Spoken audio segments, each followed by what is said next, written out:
In a world where most people watch movies and then forget about them, these brave heroes join forces to watch them again and then talk about them.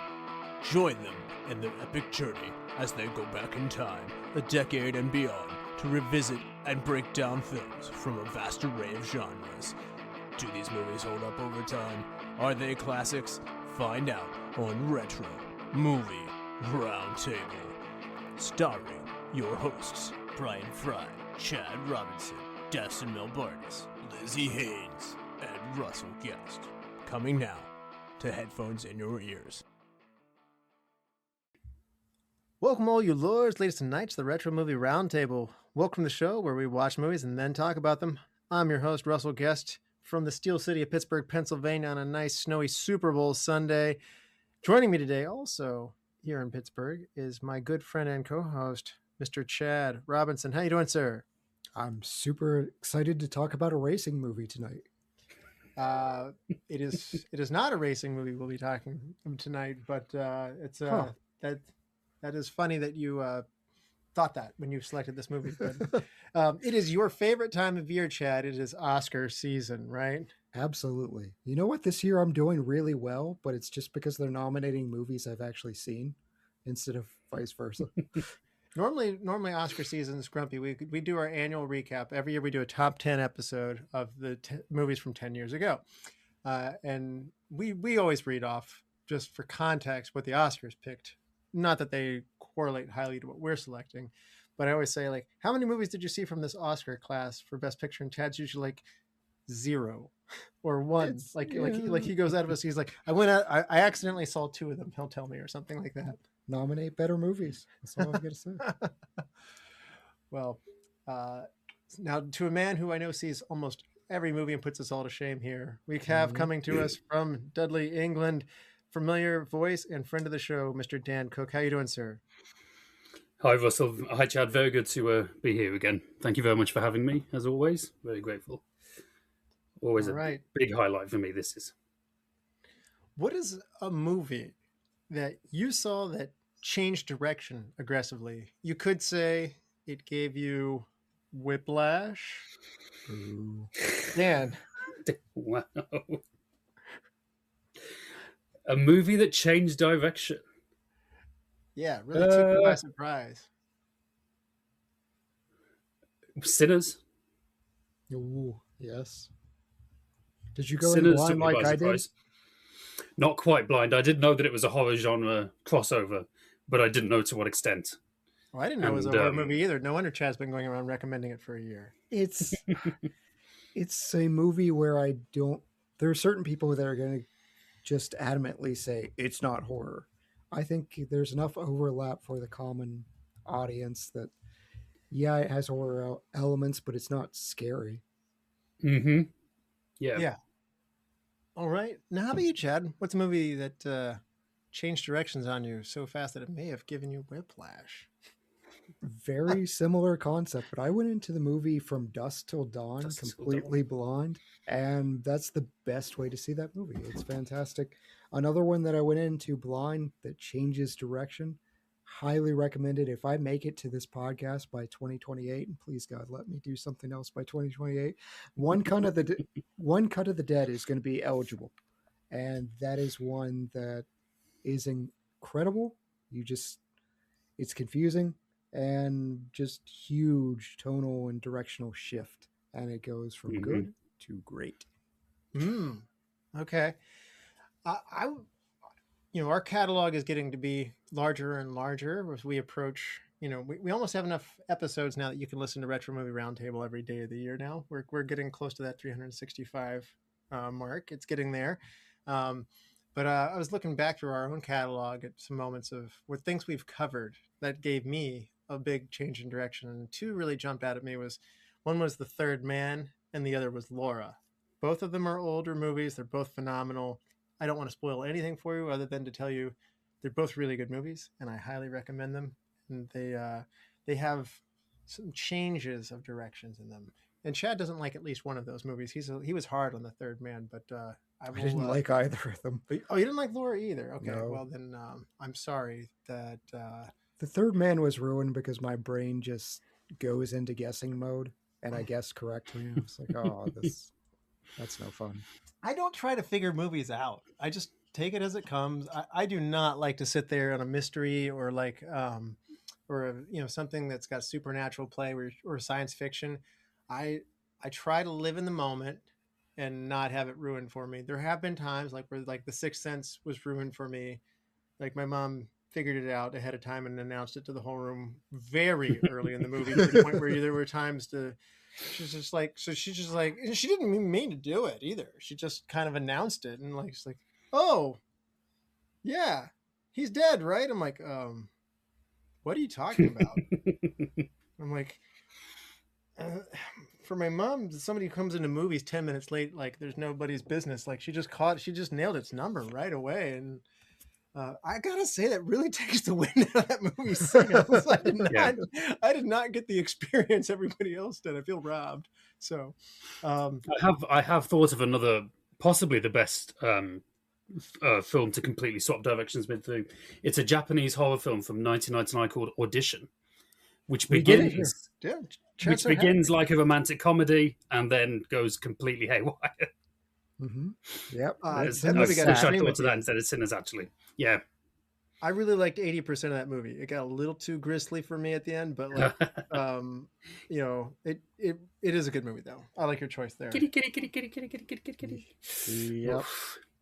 All right. I love that movie. I forced that on the podcast, and nobody had seen it. There was a lot of, dude, what is wrong with you? You and Dustin were strangely had a excited energy on that episode that I found a little concerning. I was like, like the Unabomber had to be like, I think my brother's kind of crazy. Like, and I just kind of filed it in my like catalog. I'm just sitting there going like, I'm not going to turn you in or anything, Chad, but if it ever happens that you just start cutting people's limbs off and kind of go over the edge like your neighbor that you're always in a constant feud with, I'm not going to be surprised either after that episode. So there was definitely some like scarousal. Is that how you would do the portmanteau of that? Like Dustin is watching and he goes, I know it's wrong, but I found that outfit really hot while she's sawing his legs off. Oh, those two things don't go together so well for me. I don't like that. Those are conflicting emotions, you see. So, yeah. Anyway, what's the last movie you saw, Dan? Because you see so many movies. I'm currently going through the Exorcist movies again. So I watched the first Exorcist again the other night. I hadn't seen it in quite a while, but it's in one of my favorite films of all time. And even though I've seen it dozens and dozens of times, that is a film that just gets better with each rewatch because you see something in the background or you see a subliminal image that you've not seen before. Or it's talk about a masterpiece of a horror film. It's outstanding. It's actually, that is my all-time favorite horror movie. So please convince Russell to watch Exorcist 3. He won't believe me that it's really good. Oh, you finally did. Exorcist 3 is very good. And in fact, I was actually going to raise this question. Name me a trilogy or series where one of the movies is so horribly out of sync with the other two, meaning like The Exorcist is outstanding. Exorcist 3 is Exorcist 3 is not to the Exorcist level, but it's still very good. Exorcist 2 is an absolute car crash disaster. It is. I actually think Exorcist 3 is a damn good movie, especially in its assembled Legion cut, which doesn't have the forced exorcism at the end that William Peter Blatty had to put at the end. The original director's cut of Legion is really, really good. But yeah, Exorcist 2, I've got that one coming up quite soon, and I'm really not looking forward to rewatching that movie again. I mean, though I like the score. I love the Ennio Morricone score, but besides that, yeesh. James Earl Jones is in it. I like him as a person. He is. So, I mean, you're stretching it for things that you like. Chad, how about you? What's the last movie you saw? Was it The Exorcist 2? It was not. People are going nuts over Iron Lung, and I was unfamiliar with really anything about Iron Lung. I guess it's a popular YouTuber is starring in it. He does a lot of these like indie horror games, and he does Five Nights at Freddy's and things like that. Markiplier, if I'm saying that incorrectly, yes, it's because I was going to say I'm 41. I don't know these things, but It was fine. It's a really low budget sci-fi horror movie. It's a bit too long. It's about 2 hours, but with a little better audio mixing, it could have been really good. A big premise is like you hear over the intercom these voices, but it's mixed inconsistently, and so it's a little tough to hear sometimes. All right.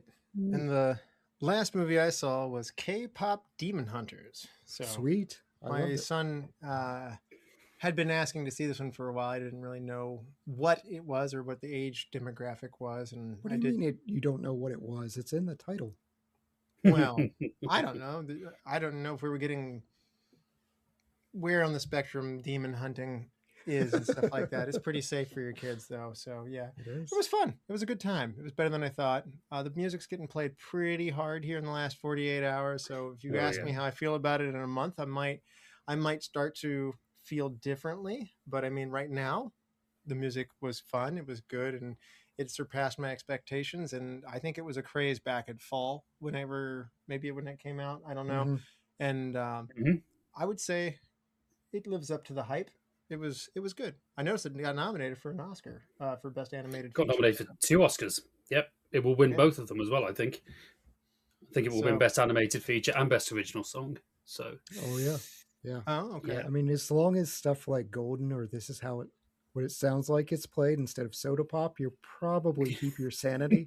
Soda Pop, yeah, that drives me a little nuts. I didn't care for that one. That's actually, my son was even kind of going through the songs. He's like, did you like that one? Did you like that one? It's like, yeah. And then he got to Soda Pop and he's like, did you like Soda Pop? And I was like, I did not. He goes, what? You didn't like that one? I was like, I liked all the other ones. Let's go back and focus on that because I don't want to hurt your feelings or anything like that. He's like, but why don't you? I'm like, I don't know how to describe to you the pain that I lived through from the early 2000s, late 90s boy band craze of like, it's just, it's a good question. It's like, it's just so sticky and sweet. And like, it seems disingenuous. It's a hard thing to explain to somebody who's young. Like, why do you not like that? It's like, that's such a simple, innocent question. It's like, trauma, son. Generational trauma. It's just like, I lived through some stuff, man. I've seen some things. I mean, let me introduce you to LFO. Oh, yeah. Yes. Anyway, let's go from that kind of music, from boy bands and K-pop to a whole different kind of thing here. Chad, what movie are we watching today that does not involve race cars? Yeah, speaking of trauma, though, we are going to be visiting the very musical-oriented Whiplash from 2014. All right, Whiplash stars Miles Teller, J.K. Simmons, Paul Reiser, and Melissa Benoist. I never know how to say her name. I like her. She's great, but is it Benoist? It's great journalism there. Yes. Yes, it's Benoist, yes. Okay. I wasn't sure if I needed to go more French with it, like Benoist. Yeah. Benoist. Yeah. Benoist Blanc. I can't pronounce your name, Melissa, but I find your performance is charming and I like your work. So I'm sorry, I don't know how to say your last name. Yay, anyway, Supergirl. Yes, she is Supergirl. Whiplash comes out in 2014. It's budgeted for only $3.3 million. It grosses $13 million domestically. This film is one of the lowest grossing movies ever to be nominated for an Academy Award for Best Picture. It places in the box office way down 125th, coming in behind Labor Day and ahead of Winter's Tale. I don't know either of those movies. So nope. The number one movie that year did make a lot of money. It was American Sniper. It was also nominated for Best Picture that year as well. IMDb gives Whiplash an 8.5. A little bit lower than I was expecting. Rotten Tomatoes critics are loving this at 94%. Audience is right there with them at 94%. People love this movie. Critics love this movie. Academy Awards love this movie. They gave the Best Supporting Actor to J.K. Simmons.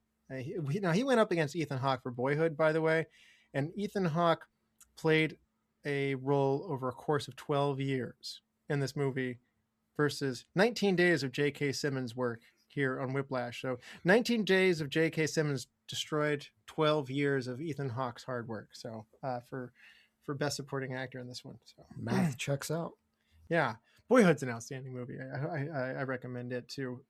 Best Achievement in Film Editing, Tom Cross, and Best Achievement in Sound Mixing also get the Academy Awards. It's also nominated for Best Picture and Best Original Screenplay for Damien Chazelle there. Golden Globes winner for Best Supporting Actor, J.K. Simmons. BAFTA Award winner over in England there, the Best Supporting Actor, again, J.K. Simmons. Tom Cross on this film editing and the sound mixing again. There's going to be some reoccurring aspects to things that win here, by the way. So the British Society of Cinematographers nominee award, Cannes Film Festival nominee for the for Damien Chazelle as well for the director there. Critics' Choice Awards winner for Best Supporting Actor to J.K. Simmons. Critics' Choice Awards nominee for Best Picture, Screenplay and Editing, and a Saturn Award winner, which I don't know. What's that? No. Why should it? It's just weird. Like, no, I know. I didn't know it was nominated for Saturn Awards. That's very odd. It's very odd. Saturn Awards are usually for horror and science fiction and fantasy. It is horror. Genre, yeah. We'll talk about that, but it's definitely horror, yeah. And so this is Chad's award show that this movie's creeping in on, but this was nominated for Best Independent Movie. And the Fangoria Chainsaw Award. These are the ones that Chad really cares about. Yes. So, but yeah, it was a Saturn Award nominee for Best Supporting Actor and Best Writing as well. MTV Movie Awards nominee 5 times over, didn't win, but Movie of the Year, Best Male Performance by Miles Teller, Best WTF Moment for Miles Teller, Best Villain for J.K. Simmons, and Best Musical Moment for Miles Teller. And J.K. Simmons won 47 awards for his role as Fletcher. So I'm not going to read all of them, but this is a big movie for J.K. Simmons. So now let's get into this one. Dan, had you seen Whiplash before? What was your background with it? Many, many times. I remember seeing this it didn't come out until 2015 in this country. It came out very late 2014 for you guys because it came out during the awards season. And I was working at a radio station at that time, so I was trying to see everything. And I went into this film, Whiplash, not knowing a thing about it. I genuinely didn't know. I hadn't seen a trailer, I hadn't seen a poster. All I know is J.K. Simmons was getting good reviews for it. And I was completely knocked out by it. Like, utterly knocked out by it. It became my favourite film of the year, of 2015. It's currently my favourite film of this century. Like, I don't think it's been surpassed in that regard. It's also in my top 5, top 10 favourite films of all time. I think it's a damn near perfect film. And I like it. I like it a lot. It's also one of the few films I own the Steelbook for as well. I don't really collect Steelbooks, but I do own the Steelbook for that. And it's a beautiful thing. And I'm going to ask you then, do you have a background in like kind of playing in a music ensemble like this? Or are you going in as I do. You do? Yeah, I used to play viola in symphony orchestras. I never had a chair thrown at my head or anything like that, but it did get quite, things did quite intense at times when we were getting, close to concert time or whatever. And I also have sang in choirs as well, and that was also, pretty, could be pretty intense. Nothing like it is in this, but I did come into it with an absolute love of playing music as well as a love of film. So it was the perfect collision for me. Great music, really studying the art of trying to be the best you possibly can be, while also being a fantastic drama film with one hell of a villain. It's it's just everything I love basically squished into one 100-minute movie. I love it. Yeah, and this thing's tight. It's not quite a tight 90 as Dustin and Chad champion on the show, but it is for an Oscar nominated movie. It is quick. Chad, how about you? Had you seen this movie before? Clearly not. I alluded to it earlier. I told the guys when we came into this podcast, I thought Whiplash was a racing movie. I don't know what movie I'm presently confusing it with. I remember a racing movie that was well reviewed that isn't like F1 right now, but something in my brain stuck. I'm like, okay, race cars, great. And there were no race cars. There, as Dan pointed out to me earlier, there's a car racing that gets into a wreck. But I wasn't expecting any of this. And we've talked about it on the podcast before. I was involved in quite a bit musically. I was a French horn player. I played in various ensembles and ratings. We had French horn quartets. I was an all-state player as well as a county player. So I was heavily into the musical scene, especially during high school and a little bit of college. I've seen all of this minus the F bombs in my my time. So when I talk about trauma, like this movie, I texted Russell and said this movie is traumatic. Like it is me Mhm. living back through things that I did not enjoy, and I've actually had some of the conversations that Andrew has in this movie. I found it very realistic. Uh, it's a great movie. It's always a great movie that traumatizes me and forces me to relive and think, okay, yeah, I know these people, I know these emotions. This is realistic, and yeah, I'm glad there were no race cars. It probably wouldn't have been as good of a movie. I think the movie from this general era that maybe I'm look up Rush. I think Rush is the one that I have a feeling might be. It might be, yeah, Yeah, it's a yeah. good movie. I'd love to cover that one too at some point. So, um, but is this a good trauma or a bad trauma, Chad? Like, It's is a this like very bad trauma. Like it's not something that I like dredging up, and I have anxiety, and a lot of this dredges up all of that anxiety. Like I am the poor dude that's referred to as Elmer Fudd on the trombone, like somebody in your face just yelling, "Are you or are you not out of tune?" Which is a real thing that happened to me. And he's like, "I was." And he's like, "He wasn't."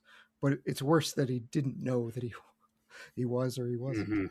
I'm like, yeah, Well, I hope this doesn't taint your experience of this movie. I did not come in with any musical background. I do play music. I enjoy it. I'm an enthusiastic music fan. I listen to tons of music. I go to all kinds of concerts, but I'm more of a rock and roll guy. I don't know how to read music. I can play guitar satisfactory to write my own stuff and to have a great time with it and to be able to do what I want to do. But I'm in no way a music virtuoso. I do not have a great deal of technical facility, and so I'm coming at this from a very different world than you guys. I didn't live it. Music to me is a very positive, um, individualistic thing that you can express yourself and your feelings, and it's not about your talent; it's about your feelings and your passion. Obviously, your craft does matter, but but what I do relate to this as I watch this one is I was in architecture school, and you will go into a program, and half of the people you go into with will not be there when you come out. And there are a lot of very smart people who go out of their way to make people feel very bad in the early years, and that's a culture I don't like. There's a degree of we have to get out the people who can't cut the mustard, and it's almost a planned making life hard on you, pushing people to make them stay up late in order to be able to get stuff done, to be very hard on what their work levels is, to bring them up from high school who know nothing to being able to perform at a high level. Now, it does not hurt in a public sense that, where these characters undergo huge um, public scrutiny in front of everybody else, and that's got to be killer. But it's a different kind of thing where you work for 3 months on something and then they tell you it's no good. So it's it hurts in a different kind of way. And so I do have some understanding of this world, even though it is a different animal. It is only secondary related to that. But I think Dan mentioned it, the drive to be great or not will be a big part of the conversation going forward. So I watched this movie at first, and uh, I watched it just because it was in one of those Oscar nominated movies, and I was jostled by it. I was like not quite expecting this experience. It went in all kinds of different directions I didn't expect it to go in, and we had a different and more interesting protagonist than I thought we would get in this kind of thing. Like I was kind of expecting a, hard music director, but we had a different kind of protagonist than I was expecting. So this movie went in a different direction. So I liked it, and when Chad picked it, um, and we came back to it, I got to say this movie gets better upon rewatch. I liked studying this movie, and I don't think this made my top 10 movies from the year that we recapped this one. I'm not sure how I quite missed it. I might have had it in my honorables mention, but as so many movies do, they grow on you. This one probably has bumped up as I've studied it here for the show with you guys. So I'm looking forward to talking about this one with you. So I'm coming at this one from a bit of a different angle, but I have seen this one before, and this is J.K. Simmons's finest work for sure. Although he is a perfect J. Jonah Jameson in Spider-Man. I just watched the end of Burn after reading. Like, as soon as I watch this movie, I have to go to that scene. It's one of my favorite scenes. Yeah. Well, we're going to get into this one. You don't want this one spoiled. There's lots of things here that you're going to want to dig into and dive into and enjoy with us. So if you haven't seen Whiplash, go check it out. Do yourself a favor. It's not a long watch. We will be back after these messages. Welcome to the All 80s Movies Podcast. I'm Bill. And I'm Jayson. And this is the podcast where we talk about the blockbusters, the flops, and everything in between from one of the freshest decades for movies, the 1980s. So whether you're a brain, a jock, a valley girl, or a Jedi, we've got some 80s classics for you. Do these movies stand the test of time? Are we discovering something new? Is there an 80s movie we're finally watching for the first time? Join us each week as we dive into the cinematic nostalgia that inspired and influenced a generation. From the hits to the cult classics, we'll discuss our earliest memories, favorite scenes, fun facts, and our not-so-favorite movie moments, too. It's the All 80s Movies Podcast, now available on all major streaming platforms. Please subscribe and happy listening.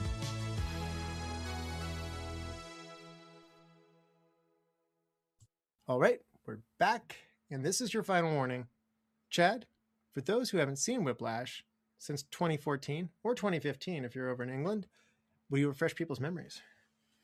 Whiplash is a movie that attempts to definitively answer the age-old question: is there anyone on Earth more psychotic than music majors?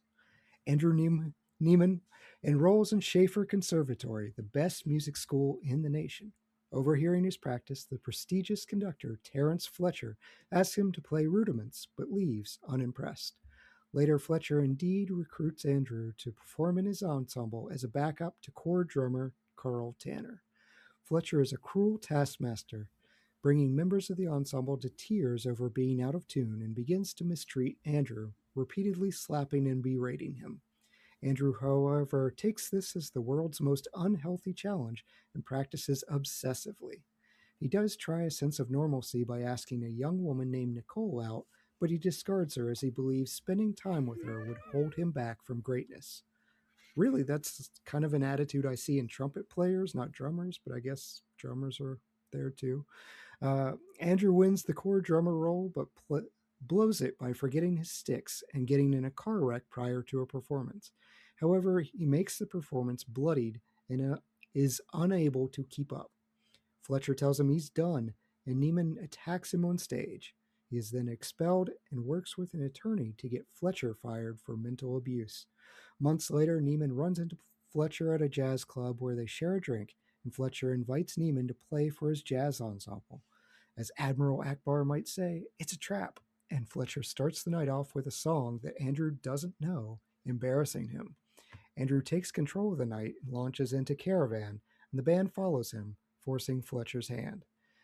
Neiman takes an extended solo, bleeding and sweating, while Fletcher nods in approval before cueing the final chord. All right. So, Dan, let's walk through this one. This movie is an intense movie, and I think you queued it up right off the bat.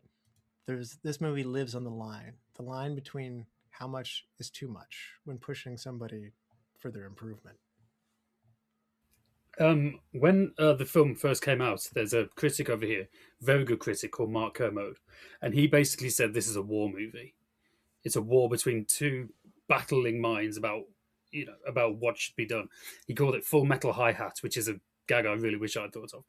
But it's just, yeah. There are many films about people trying to be the best at what they possibly can be. But I think, to me, this gets down to the real psychological harm that can cause, and the internal, war that one will fight in themselves to be the best. I've never had to go through that personally, but I know people who have, whether it's in the arts or whether it's in whatever career they're aspiring to do. And seeing this guy just be broken down, just completely destroyed by the thing that he loves the most is absolutely heartbreaking. Although you say that he's an interesting protagonist, I actually don't think Andrew is a good protagonist. I think he's quite a selfish, spoiled, quite a nasty character in his own right. He's just so completely overshadowed by J.K. Simmons' monster of a music teacher.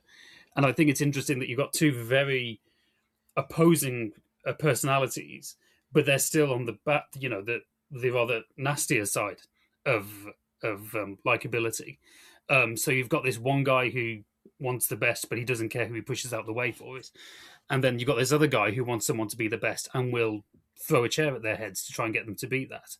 So it's this amazing war of attrition between two forces of nature with drumsticks in the middle of it. And there's blood, sweat, and tears all the way through it, usually on a snare drum at one time. It's all happening in that enclosed space of a drum kit, and it can just be a look that can either make or break someone's career, their life. It's not a war film with guns and bullets, but it's a war film with a lot of swearing and a lot of psychological trauma, as Chad says. It's a difficult film to watch at times because it is really so bare and so raw in its just complete, just unflinching nature of what it's like to try and be the best that you possibly can be, and the demons that you'll battle and the fights that you're prepared to make to get there.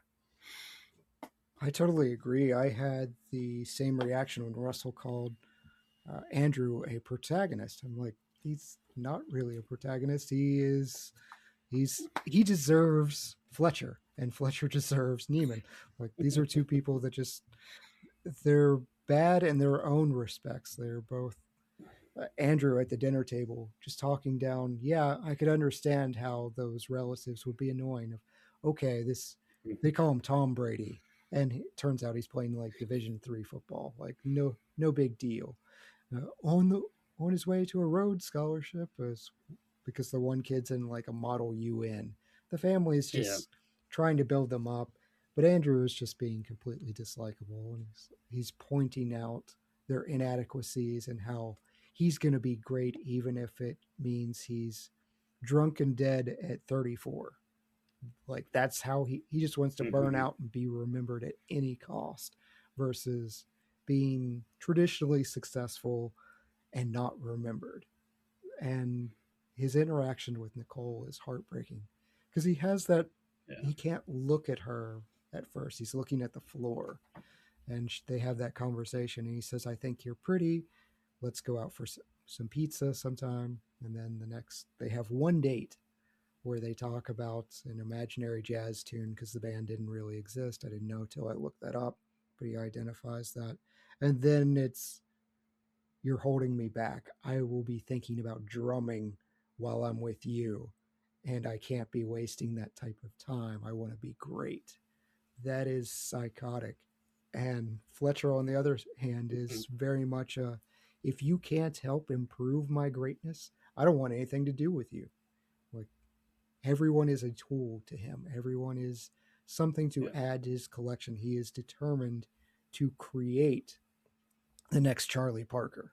He wants to be responsible for the next piece of greatness and almost kind of glom onto it. It's war film is, I didn't think of it in that respect, but that was kind of how I felt. At the end, I'm exhausted.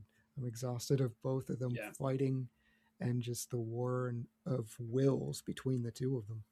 It's interesting you say that. I find Andrew's character, he's super arrogant. There's no doubt about that, as he does condescend to the people around him. But what's underneath that youthful hubris that he has is something I do admire greatly. His desire to not just be good, not just be really good, but, I'm going to be the best. This is the kind of thing that Sidney Crosby sits there on the ice at all hours of the day, practicing hockey as a child all the time until he's up in the leagues one day. And he's amazing. And the only way he got there is through repetitive practicing While other people are maybe doing other things. They're out roller skating, they're out, reading books or playing video games and mixing it up and becoming more rounded individuals. That singularity, that dedication you have is absolutely inspiring. And again, I'm coming from a world of perhaps art or architecture. The people who really change the world, unfortunately, they tend to be really lousy family people. They tend to be grossly deficient as just general human beings. I'm not saying they're all mean people, but they're not rounded people because they're so great in something. It has come at a sacrifice. And this movie shows you, if you are going to become that great at something, at what cost will this take you? And that is, I'd like to tell you, you don't have to be a jerk to be great, but there are some truths to some of that. I mean, he's saying that I don't have time for a good relationship. A healthy relationship is going to take enough out of me. So I realize now I'm all in. I'm locked and loaded. I see what it's going to take to make this now, and I don't have time for this anymore. And that's heartbreaking to watch from somebody from most of the population. Like you said, Chad, it seems insane, but his drive is really inspiring. Fletcher's means of pushing somebody are terrible and probably do go too far. But Andrew probably. I'm concerned. Okay. Yeah, he has somebody who commits suicide, largely, out of the stress of that. So that's too far. But, Andrew is one of the few people who were driven by it. Again, I had a studio teacher in first year. Half the class was completely gone by the time I got done. He was tough. He was notoriously tough. People really hated him. He was my favorite teacher by the time we got through there. He dropped a letter on my desk halfway through the first semester saying, your current grade, and here's a D. You're probably not going to be making it through this class.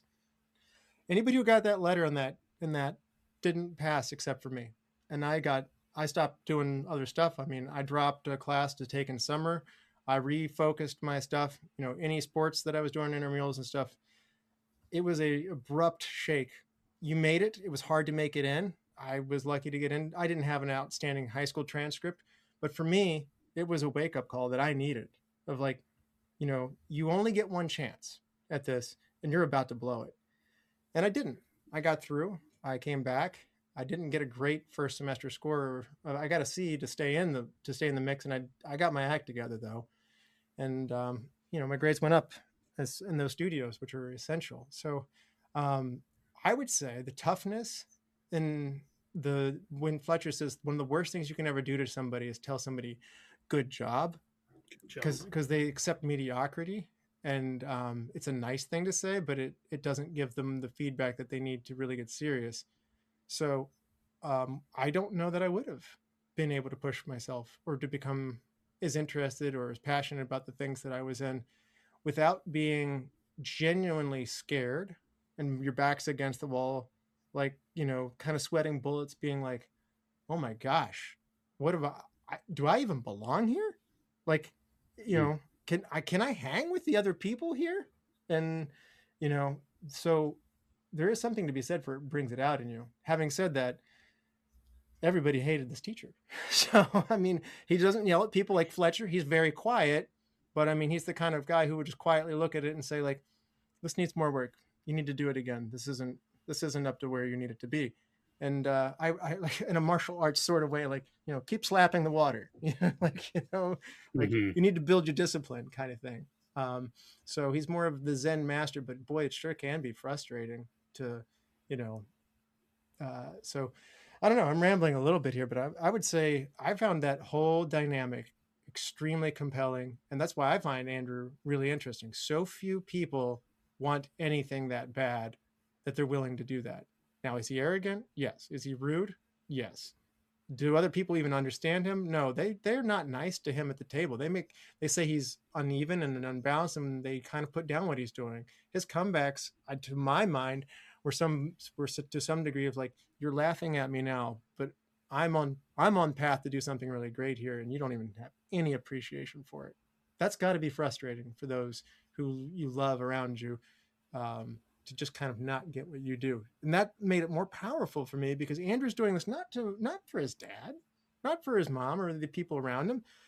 Andrew's doing this because it really drives him. And that to me is just so neat and so powerful. So you're right. He's not a nice person, but there's something really amazing. People with that drive like Andrew has can truly change the world. And that's kind of what it takes. They're 1 in a million.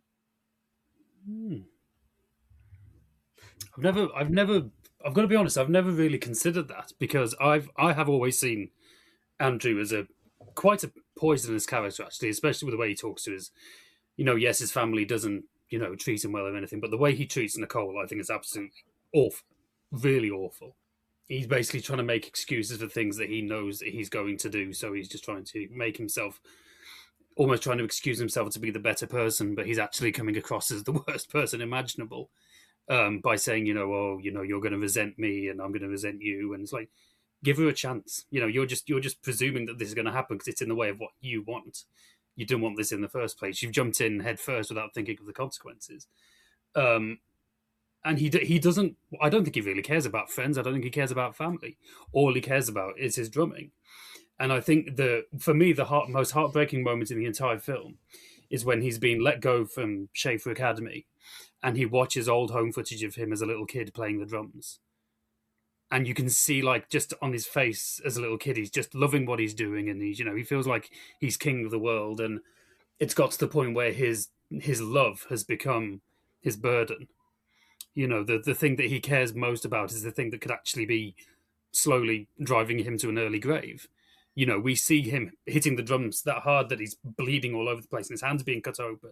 He's in a car crash and he gets up because all he cares about is getting to that next gig.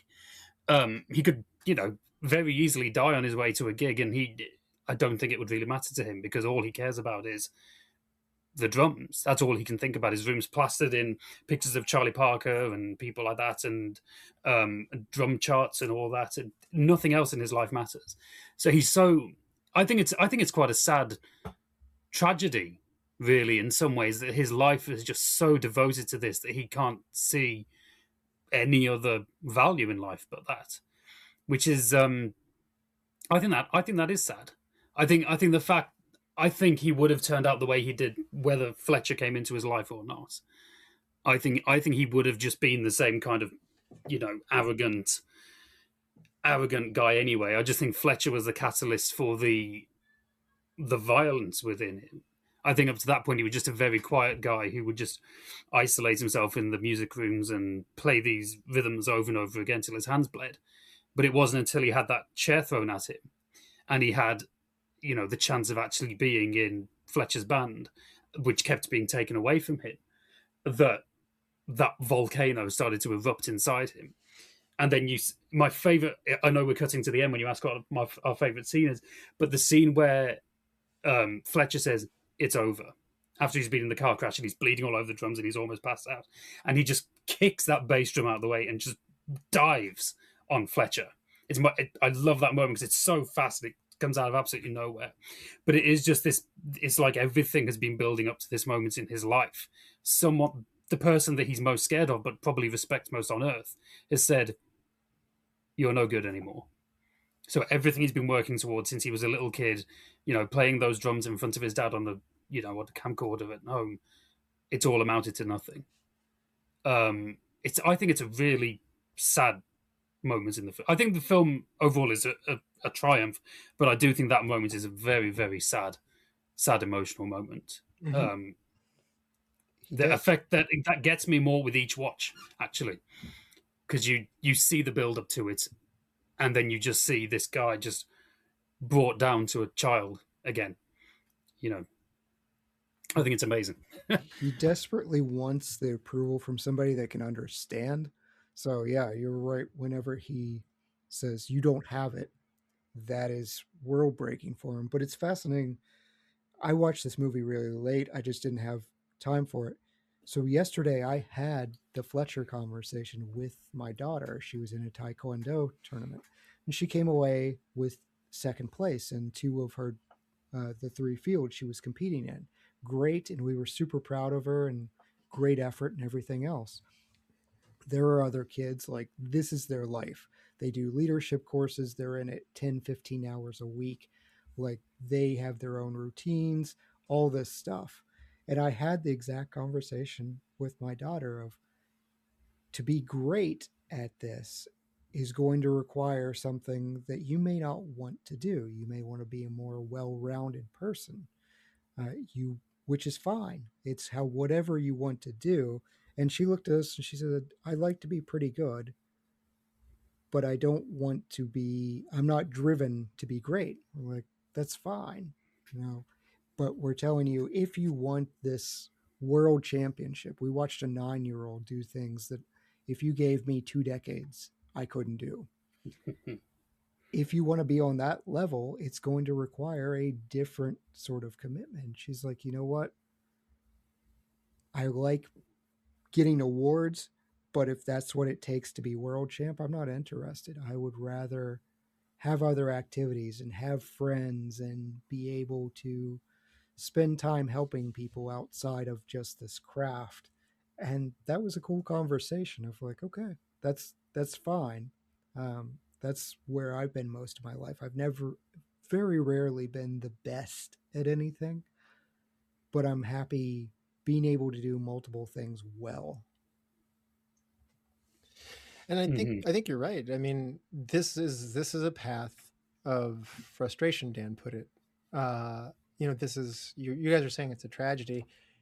It's what drives him. He wouldn't be happy if he wasn't going for it. There are some people, Michael Jordan's another one of those people who just Psychopath. He's just, yeah, exactly. He is driven. He's not a nice guy. Actually, like the commercials and Gatorade and Nike commercials all made Michael seem to be pretty nice, but he's not nice. He's really actually quite mean. He wants to win so badly, and he knows that he needs his teammates, so he pushes his teammates hard as his coach does. It's not a fun guy to be on a team with.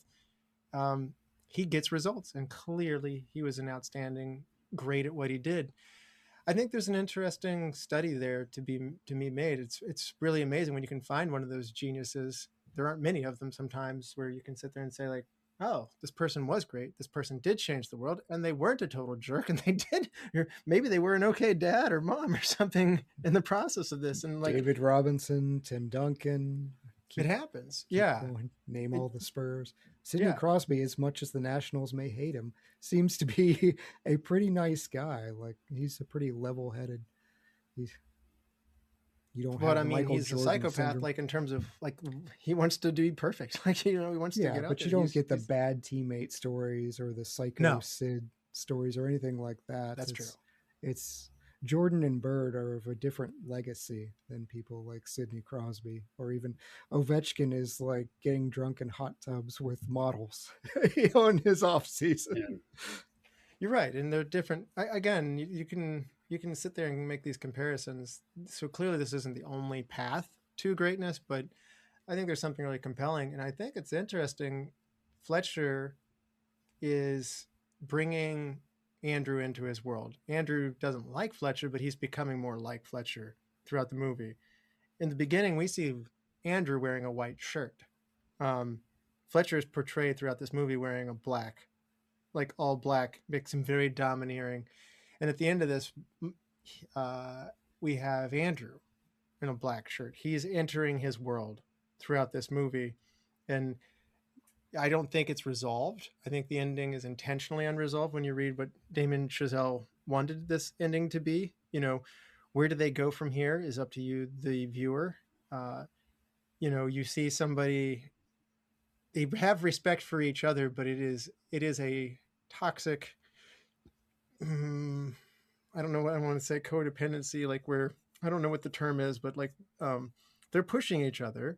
They're making each other better, but the whole thing is very unhealthy the way they're getting there to some degree. Yeah, very unhealthy. I don't think they can stay together.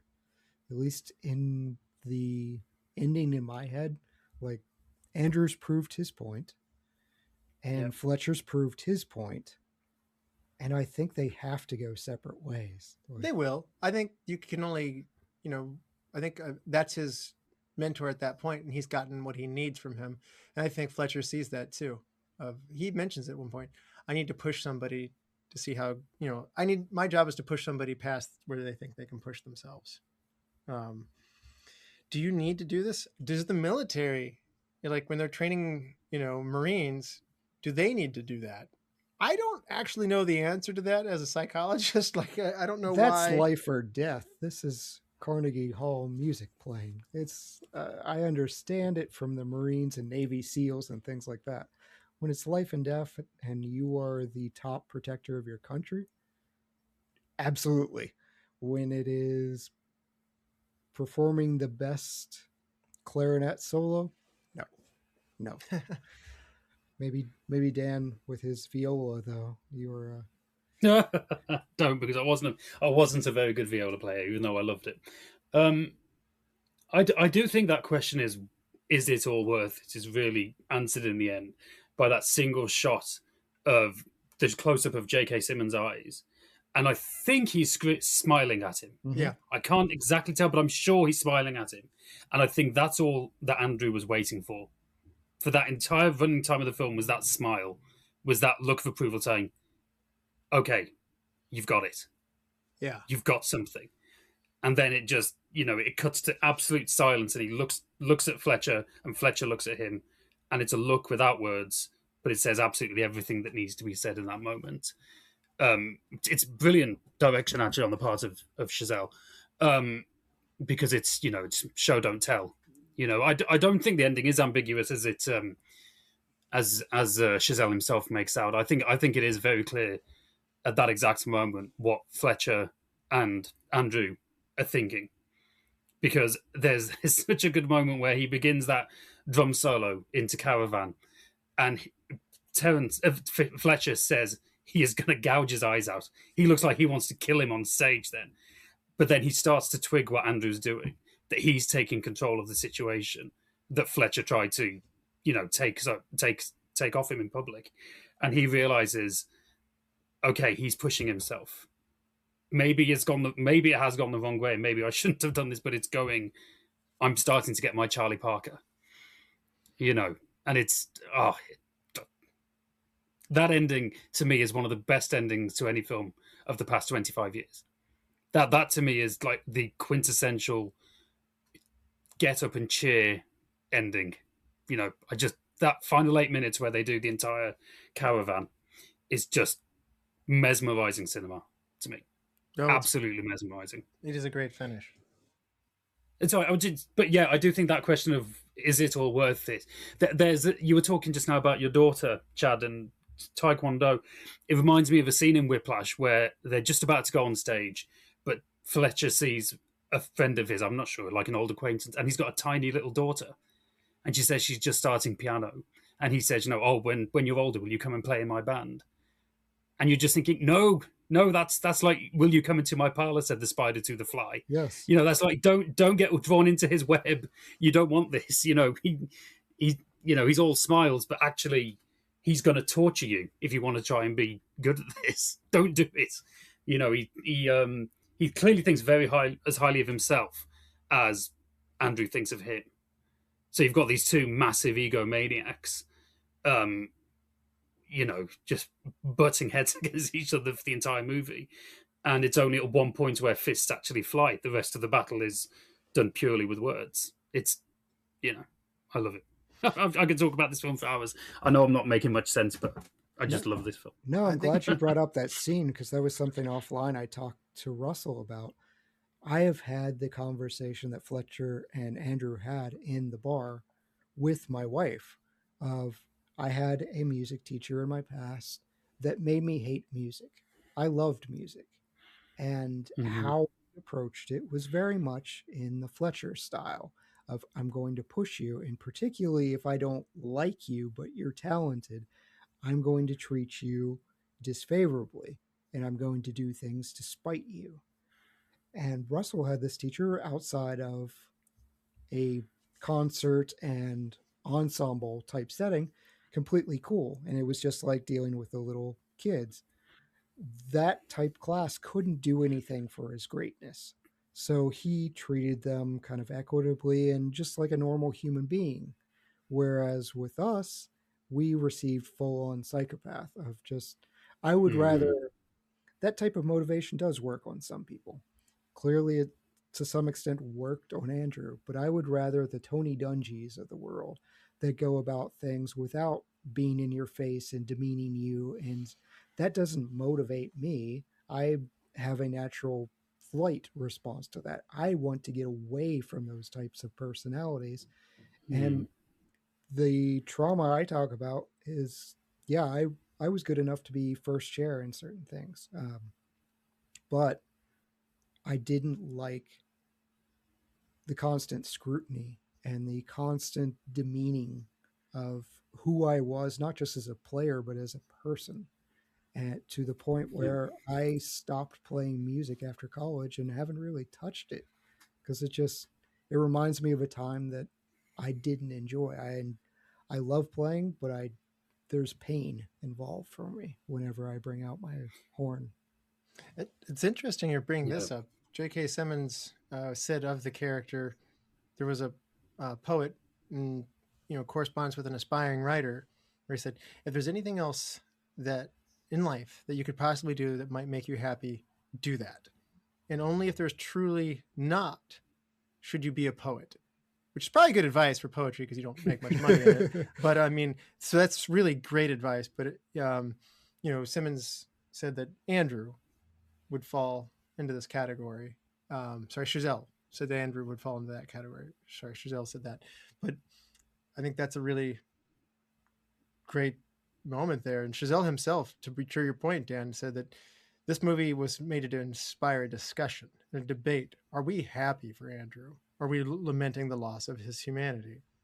I love the debate. Chazelle says, how far is going too far? How much is too much? Is it all worth it?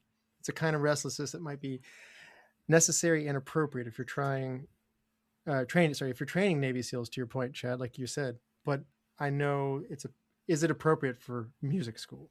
But it can be productive. There's no denying that. And from my own perspective, I'd rather say that I'd rather have a pretty girlfriend go to work than go to work with this guy and have my hands bleed all the time.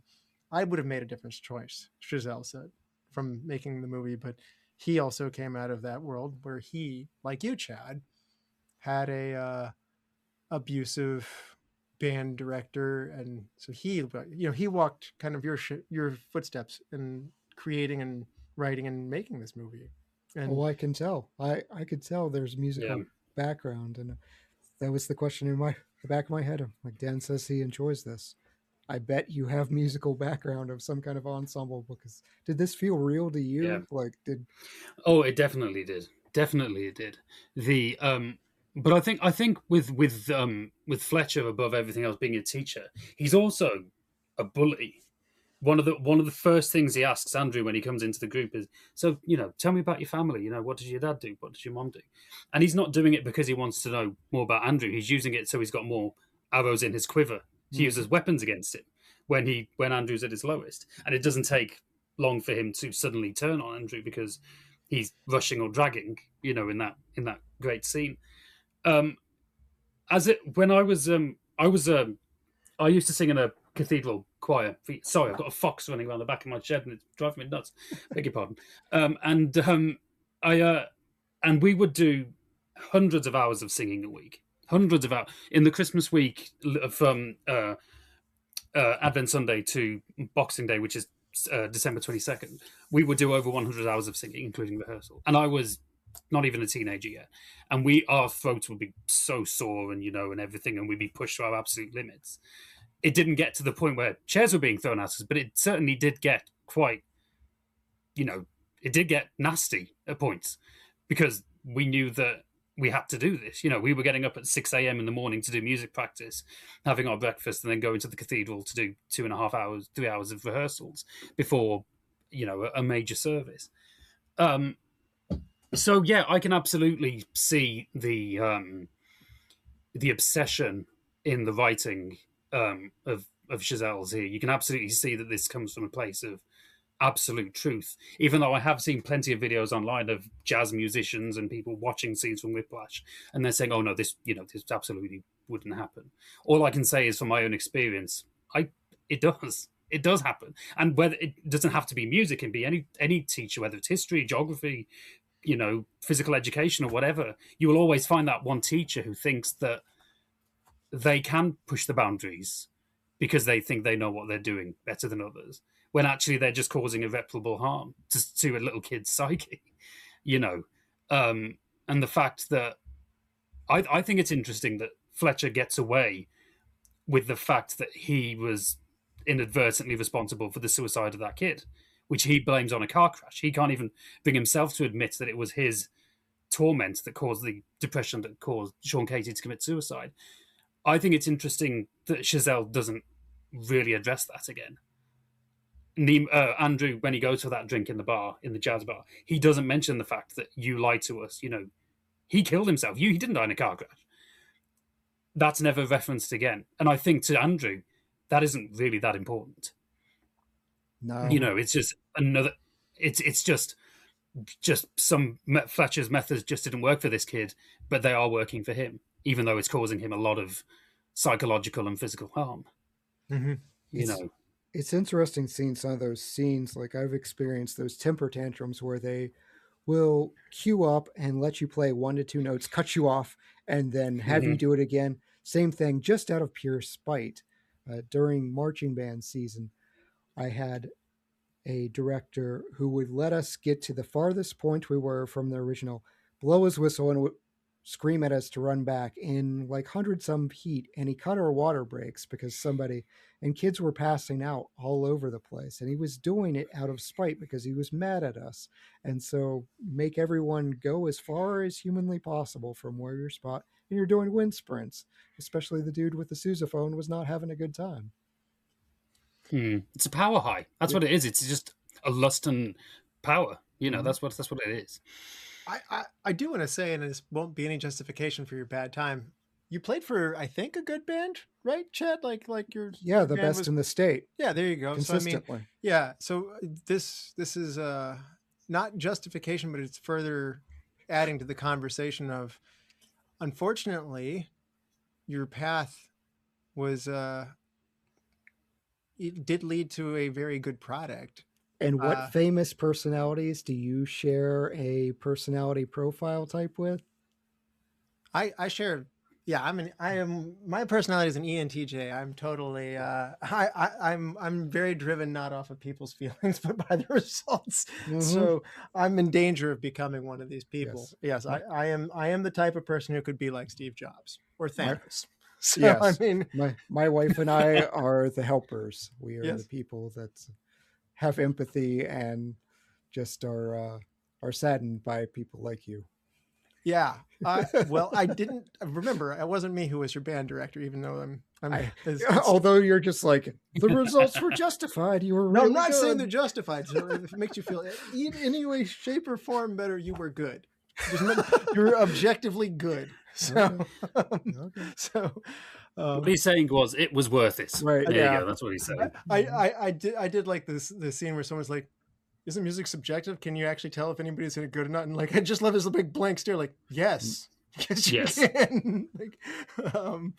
So I do want to mention though that this movie didn't get funding. He couldn't get it off the ground. Damien Chazelle turned this into a short film. It went to Sundance in 2013, and the short film ended up winning the short film jury award. And that's how this movie got made. Even at that point, we're dealing with a $3.3 million budget. I'm surprised you were able to get J.K. Simmons into this movie at that point, but and Miles Teller as well. I mean, I did not jump at this movie right away, knowing that Miles Teller was attached. At that point, he hadn't done a lot. I had seen him in Footloose, and I had seen movies that came afterwards prior to coming to this movie. So, like, I was thinking of him like the kid from Divergent or Fantastic Four or that's not helpful. No. I mean, I had sat there and I said, I don't like Miles Teller. This movie changed the way I felt about Miles Teller completely. So he was, I wasn't prepared for that level of acting from him. And as I mentioned before, I like J.K. Simmons, but I thought he was like a fun character actor.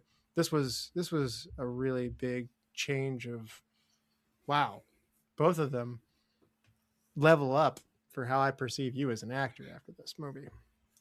Yeah, Well, I think it's a real shame that obviously J.K. Simmons deserved all of those awards. He was amazing best supporting performance of the year.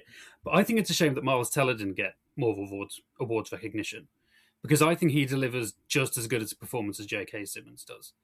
I mean, yes, J.K. Simmons does all the shouting and everything, but Miles Teller's doing 80% of that drumming. He's having to perform while playing, which isn't easy.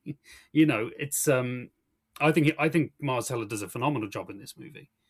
Miles Teller did drumming from the time he was 15, so he's 25 when he shoots this movie. So he has 10 years of drumming, but he's like coming from a rock and roll background. He had to like learn to hold sticks in a jazz drumming sort of way, and some of the blood that you see on those hands, those are his hands. He went at it. He as an actor went at it that hard to try and be able to do that. A lot of the drumming in this movie, to your point, Dan, is Miles doing Miles Teller, yeah, amazing stuff, which is incredible. That impossible solo that they mimic at the end, that's like Neil Peart from Rush type. I can see Neil doing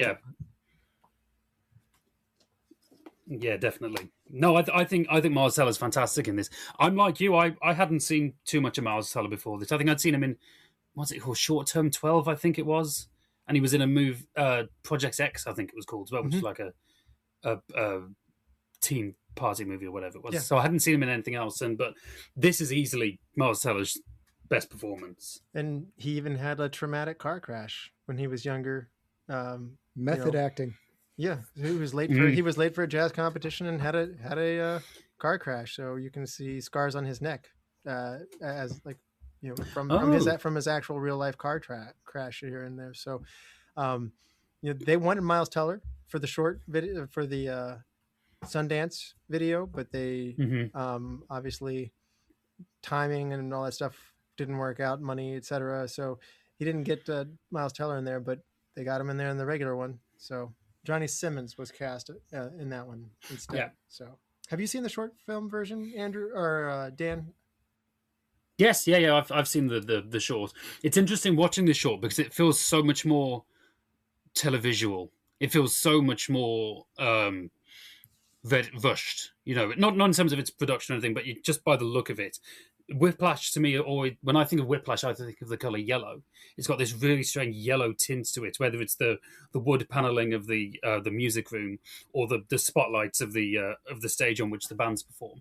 I think certain films have, I associate with colors, and Whiplash is definitely golden yellow, whereas the short looks much more like footage like we'd be filming right now. It's much more naturalistic lighting, which does actually change the entire feel of the thing. Basically, the short is the "Are you rushing or are you dragging?" sequence, pretty much.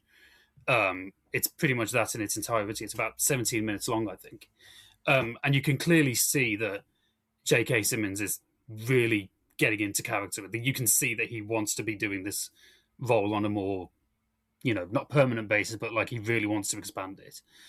Johnny Simmons is actually really good in the short, but yeah, it's very clear that the hole in that is Miles Teller. If Miles Teller hadn't been in that, I don't think Whiplash would have worked as well, because you needed that battle of wits that Miles Teller brings to it so well. It's a good short. Yeah. And a lot of the ensemble were real musicians. Miles Teller is the only member of the film concert ensemble who was not played by like a full-out real musician. So these guys were actually all doing their real instruments. I love the cuts as they go around zooming in on each member of their to capture the magic of an ensemble playing. The direction and cinematography of that is really, really good. I think it brings it to life. When that song Whiplash first kicks on, I think film-wise, we've covered a movie called The Red Shoes, where it just takes you in this like other world, like all of a sudden in the middle of a movie. I wouldn't say this was as abrupt or surreal as that, but this movie, like, I think it's interesting. She says this movie's gold and yellow in tones. It is so like in the band rooms, but like when Miles is playing it on his own, practicing on himself, it's very blue, like harsh fluorescent type lighting. His room is cold. When he breaks up with Nicole, I mean, I think the warm spectrum is it's when Andrew connects to the music. And so, that's a good point. That is a good point. So and the camera never really settles for most of the movie. Yeah. It's something I watch wrestling. You can criticize that or not, but one of the things in the past that they used to criticize in order to hide some of the wrestling is they do these camera cuts to make the move look more real, and that was a huge criticism. Here it's very to the beat. Like you get the 1, 2, 3, 4 snap, cut, and it's so frenetic and interesting. And they'll even just take these little tiny shots of like a instrument case or a symbol or just an ordinary object, and it's fascinating.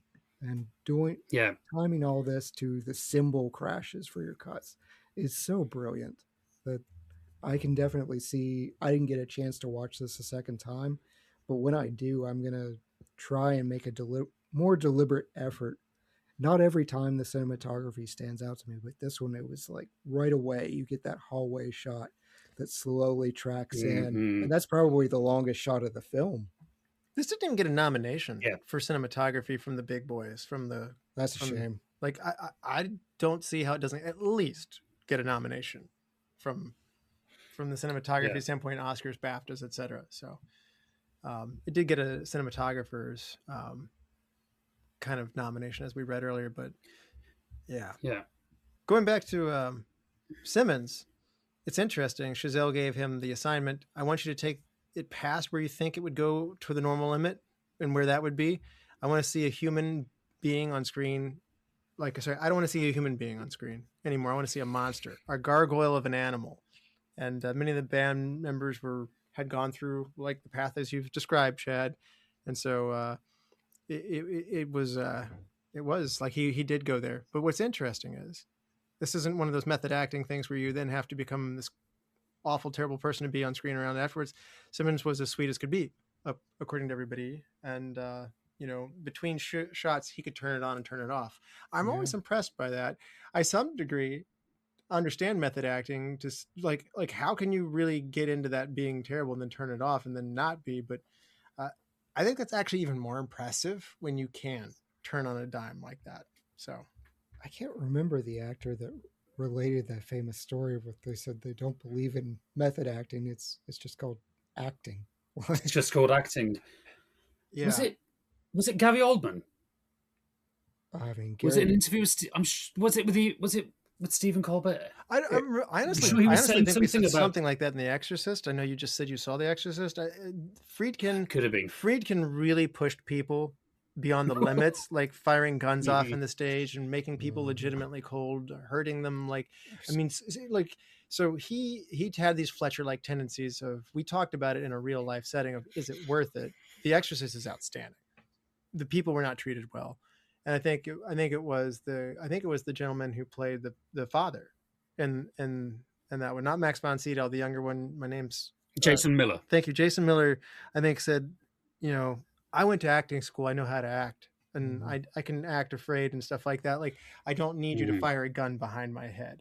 And so it may not be the exact instance you're talking about, Chad, but I know we had the conversation with William Friedkin. We've had a couple, because it always comes up when you think of people like Jared Leto, who's just doing degenerate stuff on set for no good reason. Yeah. Well, Daniel Day-Lewis goes super down the well too when he goes into character and stuff. So Johnny Depp is another one. Christian Bale. So I don't know enough about Christian Bale. I don't know enough about it to say whether or not method acting is there or not. For me, I would have a hard time imagining playing some of those extreme roles and not at least, and then just turn to somebody like, yeah, hey, how'd it go this weekend? Did you shoot some golf this weekend? And like, oh yeah, did you shoot it? Are you under par? Good job on that. And then just turn around and be Fletcher 2 seconds later. I don't know, man. I've had to represent a Nazi who dragged young women onto stage and beat them up in front of an audience, and then demanded the audience cheer for me and vile things that we said. And in the moment, like, we actually had an audience member once like cheer the things we were saying, which was the most disturbing thing that will stay with me my entire life. My favorite example is when we say vile things and we say, "Are you with us?" And the audience member goes, "No." I'm like, that made us laugh a lot. But I mean, we'd go backstage and we would check on people immediately of like, hey, are you okay? You stop being that person. Now, I'm never going to win an Academy Award for any of the theater stuff, but it was fairly easy to return to me after an hour of just being, it was fun to be evil. It was fun to, it's not fun to say vile things, but it was fun to be a different person. So I don't know. It's different for every single person, but for me, it was just pretend. And whenever it's time to stop pretending, you just take that cloak off and off you go. You know, it wasn't pretending. J.K. Simmons got 2 ribs cracked when he got tackled by Miles Turner. In the Is that right? Yeah. That's amazing. So that's an Aragorn kicking the helmet and breaking his toe kind of bit of trivia. That is, I like that. I like that. The film was shot in 20 days and nearly a day of. It was dedicated to the Fletcher's office scene, and that was cut from the final of the movie. But Chazelle believed that built their chemistry for Teller and Simmons, which is so critical to making this movie work. It's interesting. This is not a big cast. When we get to our superlatives later, this movie, as you pointed out, Dan, really rides on 2 castings. If you don't get them right, this movie isn't going to work. It's pretty much like an early Hitchcock film, like Rope or Rear Window, where it is really just 2 or 3 performances. In this case, just 2, just carrying the entire film. You know, the others, in much of the same way that Nicole is completely superfluous to Andrew's life, the rest of the cast are really superfluous to Teller and J.K. Simmons. It really is their show, and if one of them was out of place, you know, if one of them wasn't quite up to tempo, the whole thing would fall apart. So that must have been an incredibly difficult thing for Miles Teller. I mean, J.K. Simmons had done the short, and, you know, we knew he could play, you know, nasty people when he played like J. Jonah Jameson in the Spider-Man films. So to be up against that for Miles Teller must have been incredibly intimidating. But he really does give as good as he gets, I think. I think Miles Teller can be quite... There's a bit where he's hitting the drums and he's bleeding all over the place, and he just punches a hole right through the middle of his snare drum, and it comes out of absolutely nowhere, and it's quite... You're like, oh, okay, he's got a violent temper to him as well. You know, so when he does dive at Fletcher on the stage and, as you say, broke 2 of J.K. Simmons' ribs, you know, you can absolutely believe that's a hard tackle he's done. You know, he's up to the challenge of going against J.K. Simmons, who himself looks quite wiry in this film. Actually, he doesn't look big, no, you know, but he's got that imposing presence about him. You know, the shaved bald head, the tight shirt, you know, the complete black ensemble that he's wearing, and you just know as soon as he walks in that the fact when he walks in and all the band just put their head down like obedient dogs, you know, they're just waiting to be given the command to take their instruments up and play. You know, he's the commander of his army, you know, and he's a really scary figure. He is very much Arlie Ermy in Full Metal Jacket. He really is just the commander of, you know, you do not want to cross paths with this guy. He's Grand Moff Tarkin. Fear will keep them in line. Yes. Well, Chazelle has this amazing ability. I think this and La La Land is the next one he does after this, which was heavily praised as well. And that movie also has... There's a connection between music and him in these 2 movies that I think is really powerful. His ability to use the music to build a plot around the music. The music is more than just accentuating what is happening. It is at the heart of what is happening. And I just want to point out that as we're talking about Chazelle's approach to this, I'm not a jazz expert to be able to tell you what songs are playing. I enjoyed hearing it, but it was brought alive through the direction and through this movie. Again, this isn't my comfort zone where I listen to music, but it really came alive through this movie. Yeah, I've seen Babylon, and I have to say that felt a little bit too indulgent for me. But his other 2, the big ones with Whiplash and La La Land, obviously there's the big connection with the music. I didn't recognize the jazz tunes. I was in and around the jazz setting. Those were new ones to me.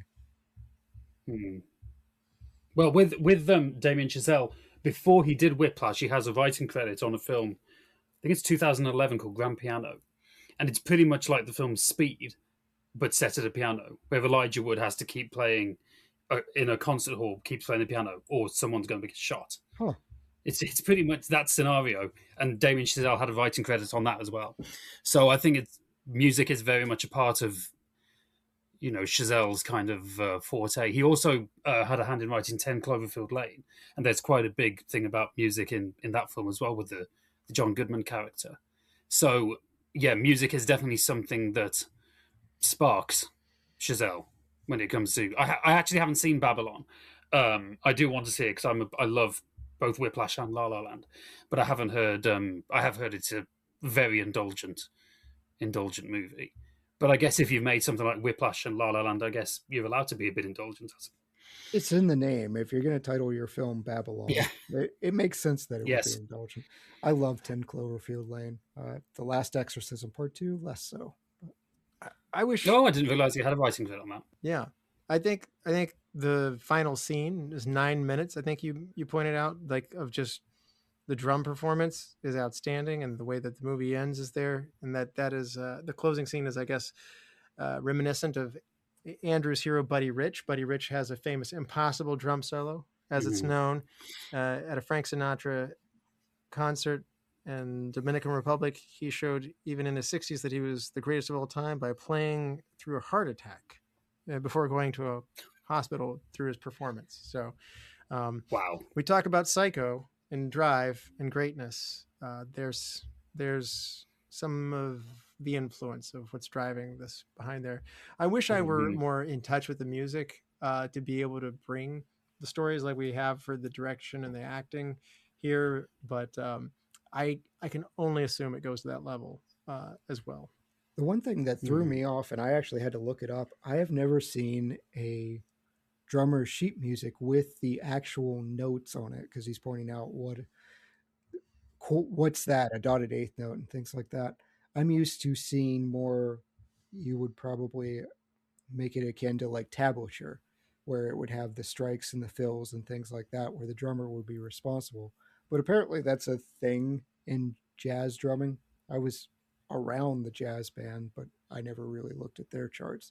So that was one thing that I guess is accurate, but threw me off initially. All right. What do you guys say we hand out some awards? Love to. Let's do it. I think I might know where this is going, but who is your MVP of Whiplash? The editor. Oh. I think the editing, especially in the final scene with Caravan, is just so phenomenal, because it could have just need to be just a static shot of the stage, and every so often you'd see a cut between Miles Teller and J.K. Simmons, but you've got the camera panning across the drum kits. You've got scenes where the camera will suddenly flip 180 as the next bar comes in. It's brilliantly. It reminds me of very much like Baby Driver with Edgar Wright, where the music is where the film is edited in the beats of the music, and it's like the film is being conducted by the editing of the film. And I think I'm so glad that the film won the Best Editing Oscar, because it absolutely deserved it, as well as sound mixing. But I think the editing in that film makes it so exciting.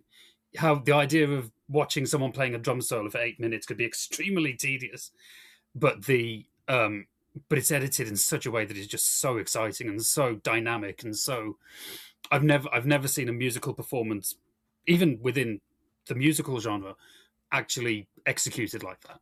I think the editing is absolutely the MVP of Whiplash. Tom Cross getting your pick. Chad, who's your MVP? I like Dan's answer better than mine. Like it's the smarter answer, and you're right. That drum solo. Russell and I went to AC/DC together. My daughter, that's like her band that she picked, is for whatever reason that's her band. She's 9. That's what she picked. And Angus Young does, man, like a 17-minute guitar solo. And the fact he's in his 70s. But by the end, most of the audience was kind of lost. We're just like, can we please move on with the rest of the show so we can hear some tunes? So we didn't have the flashing cuts and things like that to make it interesting. Still cool. My MVP though was J.K. Simmons. I'm gonna go simple. Pretty much everything J.K. Simmons is in, I'm probably gonna pick him for because J.K. Simmons is the man, even when he represents an M&M I cannot eat. J.K. Simmons is my pick as well. Yeah, he is great. I didn't realize it until this movie that like he is that awesome. Like this movie like kind of elevated a lot of other smaller performances. But yeah, um, I want to say he's sneakily maybe he is right behind Gary Oldman for my favorite Commissioner Gordon. Like he did the Justice League Commissioner Gordon, and while there's things wrong with that movie that I didn't love as much or whatever, but I mean, I really liked his Commissioner Gordon. I wish he got to do it more. So I'm sad he needed more screen time, but he is good. Yeah, I wanted to see him be Commissioner Gordon more. Those pictures of him behind the scenes where he's in the gym he looks absolutely terrifying. Yeah. He looks like a monster. Can you imagine like you get to be in Spider-Man and Batman? Like that's so cool. Like, Yeah. those are like my favorite two superheroes. With So great power comes great responsibility. well, best supporting actor, Dan. Well, I mean, it's weird because he got the supporting actor Oscar, but I do think Miles Teller is the supporting actor in the film where he's the lead actor. Yeah. Okay. I think it is, as we were saying earlier, it is really just a two-man show. So it is really the choice between J.K. Simmons and Miles Teller. But J.K. Simmons' performance is so big, it's so screen dominating that Miles Teller just sort of has to. He is diminutive for most of the time compared to J.K. Simmons, but only in terms of character, not in terms of performance. But yeah, Miles Teller. But I also really like Paul Reiser as his dad. I think he's got some really great moments. That moment where he's drumming Caravan at the end, and he's looking through the gap of the door, and he finally sees what his son's capable of. Oh, I love and that. He realizes, oh my God, why have I not seen this before? I think that's such a great moment as well, and that's another moment of completely wordless performance. So it's just all around brilliant acting, all around brilliant. All right. Chad, how about you? Best supporting? Yeah, this is tough because there just aren't many characters. I guess it's Melissa Benoist. She has what, 10 minutes of screen time? Less than. But Yes. she serves as the sacrifice, she's like the token sacrifice for Andrew's willingness to make himself great. But I think she comes across strong in that breakup scene of, Oh, she's good. She utters, "That's effed up." And that's what we're all thinking. She didn't know the camera was going to stay on her during that. And, so she stayed in character, wrote it through. Like she didn't know she was going to be on screen as much as she was in that. And you're right, Chad. That's my pick as well. Melissa Benoist delivers a really good breakup scene in particular. She's obviously a total sweetheart before that too. So credit to her for that. But I mean, watching her kind of fight back the tears of like hearing like, I'm going to pull you down. Like, he's like, I do. I know that.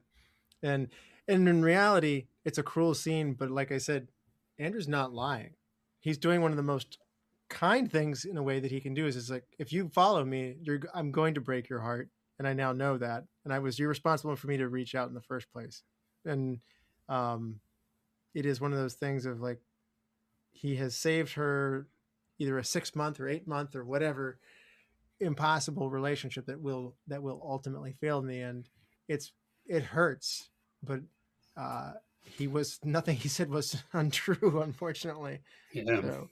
So powerful scene. That's my pick as well, Chad. We're stride for stride there. Hidden gem, Dan. See, it's hard to find a hidden gem in because it's such a small film in terms of cast and location. It's really hard to find a hidden gem, really.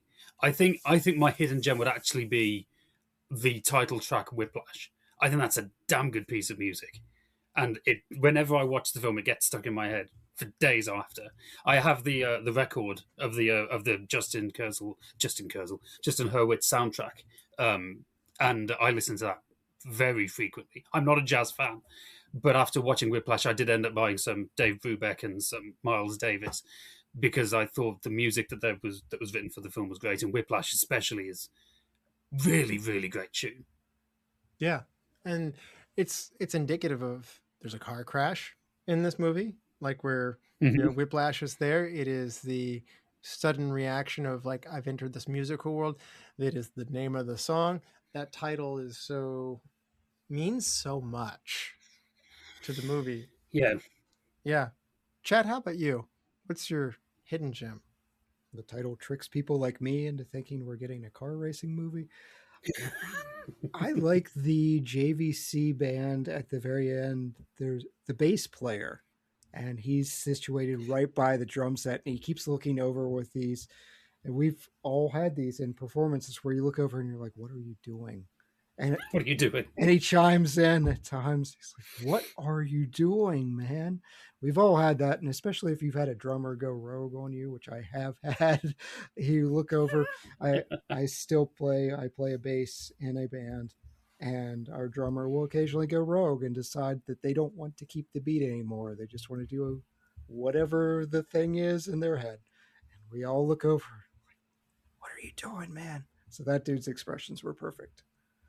All right.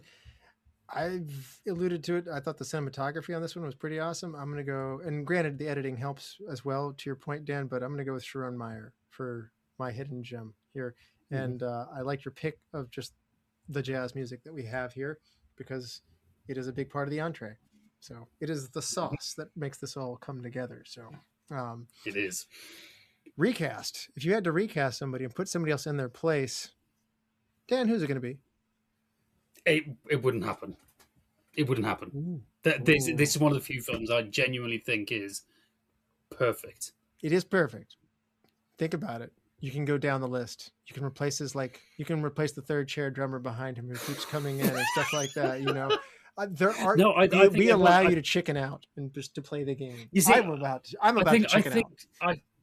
I can't think of a single thing I would change, because as Chad was alluding to, all of the reactions from the band members are great.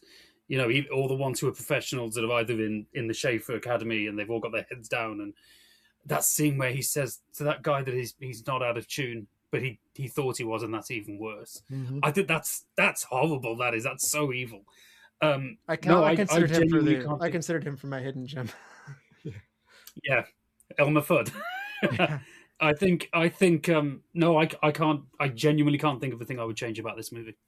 Genuinely. Maybe just a bit more screen time for Nicole, the character of Nicole. But that's not a recast. That's just a bit more of the character that I like, you know, because there's very few characters in the film you can actually attach to on an emotional level, in a positive way anyway. Chad, how about you? Recast. No. I want a woman in the ensemble. Like, it doesn't matter the instrument, but I would like a woman added to this dynamic, because I think it gives another layer for Fletcher's evil. Like, he is preying on this room full of men, but to some degree you're like, okay, these are men that signed up for it. But there's just a different reaction when you're seeing a woman being attacked like that. And if he's taking that out on a woman, I think it could add to it. Maybe it pushes him way too far over the edge into just absolute irredeemable monster than Russell's. Well, I understand his methods. I like his results. The greater good. Yeah. I did not say that. There is a part where he does chastise a woman, because he says, okay, let's just see if you got this part because you look cute. Yes, and then she starts to play, and then he says, yes, just because you're cute. It's like, oh, that's yeah, I nearly swore then. He just doesn't care. He just. That was funny though. I enjoyed that part. He's like, "Yep, that's why." All right, my recast. You're not gonna like this, Dan. I'm coming after Paul Reiser. I know you complimented him on this. I'm thinking Bryan Cranston might be able to do this job really, really well. Like Malcolm in the Middle, Hal, or are you talking? Breaking Bad. I've seen him playing a bad father before, you know. I think he would. Walter White or Hal? I think he would handle the full gamut of things that are there very, very well. Obviously, Paul Reiser might physically look more like Miles Teller if you want the genetic. Like, give me a guy with the dark cut and about the right height and stuff like that. There's a physical Like, I believe that that's his dad, and Bryan Cranston doesn't look anything like Miles Teller. I just think he's a good actor. So, See, I think Paul Reiser delivers the most devastating line in the entire movie when he's sat at the family dinner table, and he's saying, I'm going to be great. I'm better than you, and clearly you don't know that. And then Paul Reiser turns to his son and says, "Oh, have you heard from the Lincoln Academy yet?" Because he knows that that's what he really wants to hear from, and that's the moment where Andrew walks out because he's like, "Okay, that was too far." yeah. And he knows that he's done it because he looks at him, he glares at him when he says it. He knows that that's going to hurt when he says that. And I think that's the most painful moment in the film because even his own dad doesn't believe him at that point. We have that theater scene too with the, which I totally understand, not eating the Raisinets, eating around them, but he just goes, "I don't understand you." And we think that's just a funny thing. And then later on it's like, but it's true, no, he doesn't. He really doesn't understand him. What are Raisinets? We don't have them here in the UK. What are Raisinets? They are literally like chocolate covered raisins. But there's like some caramel with, so it's like chocolate caramel raisin. So it's very chewy because the caramel and the raisin kind of, so yeah. If you dump those in the popcorn we're sharing, I am absolutely going Miles Teller on J.K. Simmons ribs. To the bottom though, like I wouldn't put them in the popcorn. I mean, no, I was going to say that doesn't sound good to me. It's disgusting. Yeah, don't do that. Do you have milk? Oh, okay. Do you have Milk Duds? No. Oh. We don't really have anything that you put in popcorn here. You just get a big tub of popcorn and that's it. They don't put any bits and pieces on it. It's just the plain popcorn. That is an odd move, to be honest with you. That's not how you eat them typically. You just pull them out. I don't eat popcorn in the first place. I don't eat popcorn anyway. I don't like popcorn. Dan, you're one of the people I most think of, like when I say like loves movies. But now you said you don't like popcorn. I don't know. No, I don't. Oh, that's fascinating. Which is weird because in here I have a popcorn stand for when my daughter's coming here, Wow. so I can have take a little popcorn off the little holder. But no, I'm not. This is going to be like the scene in Real Genius where his house is hit with a laser satellite, and his house now fills up with popcorn. And yeah, I thought you were referring to his shed where he has like a secret Donkey Kong mine cart all the way down. That would be cool. I would love one of the popcorn guns from Killer Clowns, though. That would be cool. Best shot, Dan. Oh, God, there's so many. There were so many good shots. As I alluded to one earlier, the one where Paul Reiser's looking through the door and he sees his son. I love the reaction of that. And the final look of J.K. Simmons at the end at Miles Teller is great. I genuinely can't pinpoint one great moment because I think it's a film made up of great shots because of the cinematography. But I am going to go for that shot of Paul Reiser because I think that basically encompasses the whole film. Because yes, J.K. Simmons and Miles Teller are at war, but it's also a dad who doesn't understand his son. Mm-hmm. And at that exact moment, you see that look of disbelief on his face, and you think, "Oh, now he gets it." Yeah. Chad, how about you? Best shot? Same thing. There's 100 shots I could call out, but I think I'm going to go with a really simple one that is really hard to execute well. And it's just as simple as when they're placing the instrument cases down in this quick shot. You just get boom, boom, boom, boom, and then they all open, and you hear that wonderful synchronized sound of the cases coming open. And it's just, if you played, that sound just, it's nostalgia for everything. So the sound editing and everything is perfect. Okay. My best shot has to be the opening shot. This movie sucks you in right away. It's a 1-point perspective coming down at Miles Teller playing the drums, and I'm captivated immediately. Now, having said that, the end is a collection of good shots. Like you said, Dan, I had a little bit of a hard time because my first thought was like, it's going to be the end. But then when I watched it, I was sitting there going like, what at the end am I picking? And at the end, symbol with sweat or the eyes or... Yeah, the symbol with blood, yeah. There's a lot happening at the end, whereas the beginning is a moment of singularity that's bringing you in down this 1-point perspective, dark corridor, blue light, kind of like. So I had an easier time being like, wow, that coming out of the darkness to him playing as you're beginning this movie, that to me stuck in my head. Like somehow I remembered that from the first time I had watched it. So that was my best shot. Best scene though. Dan, are you going for the final scene here? Or no, you said you're going for the attack scene. I was going to go for the attack scene, but then I've actually thought of another scene that I love more, and it's the montage of the three drummers in the band having to play as fast as they can, and they just getting swapped out, sweating, and the drum kit's getting more and more covered in blood, and they're like, "No, you I'm not." As I said, I'm not going to swear, but you can just hear him from the other room where the other guys are, and you can hear him bawling his head off at them, and they're swapping these. They're having to basically carousel, doing this these 400 notes, aren't they? That they're trying to get. And you can just see the pain on all of their faces, but you can also see the rising anger. You can see that vein, that wobbly vein on J.K. Simmons' forehead, just going absolutely crazy because he's just going louder, louder, faster, faster, and it's insane. It's completely insane, and it's an amazing scene. I'm glad you brought that up because I love the comment that he says to him later. I only brought the third drummer in to push you, and there was an honest which was.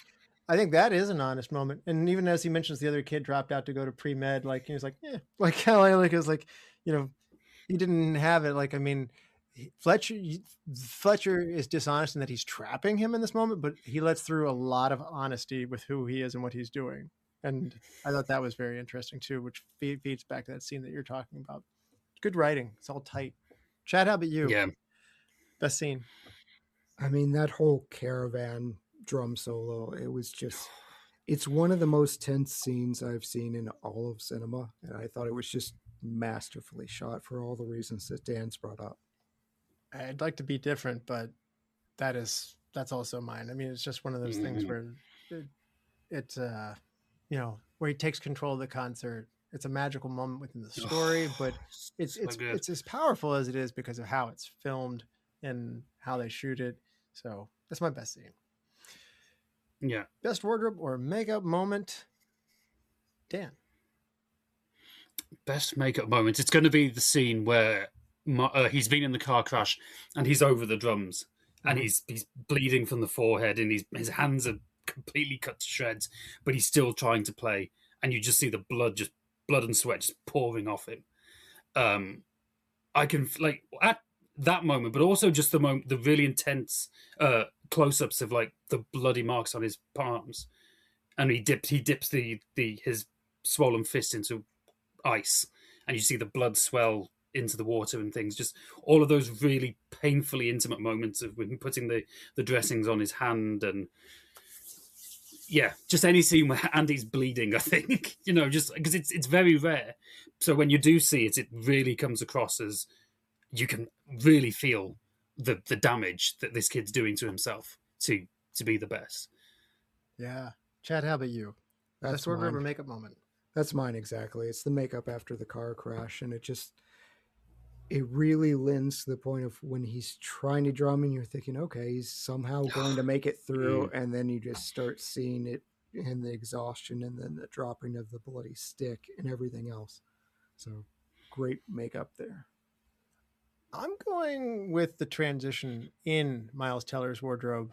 We see him losing his innocence through the lighter colors he wears at the beginning of the movie to the dark colors like Fletcher has at the end. It's a really subtle transformation.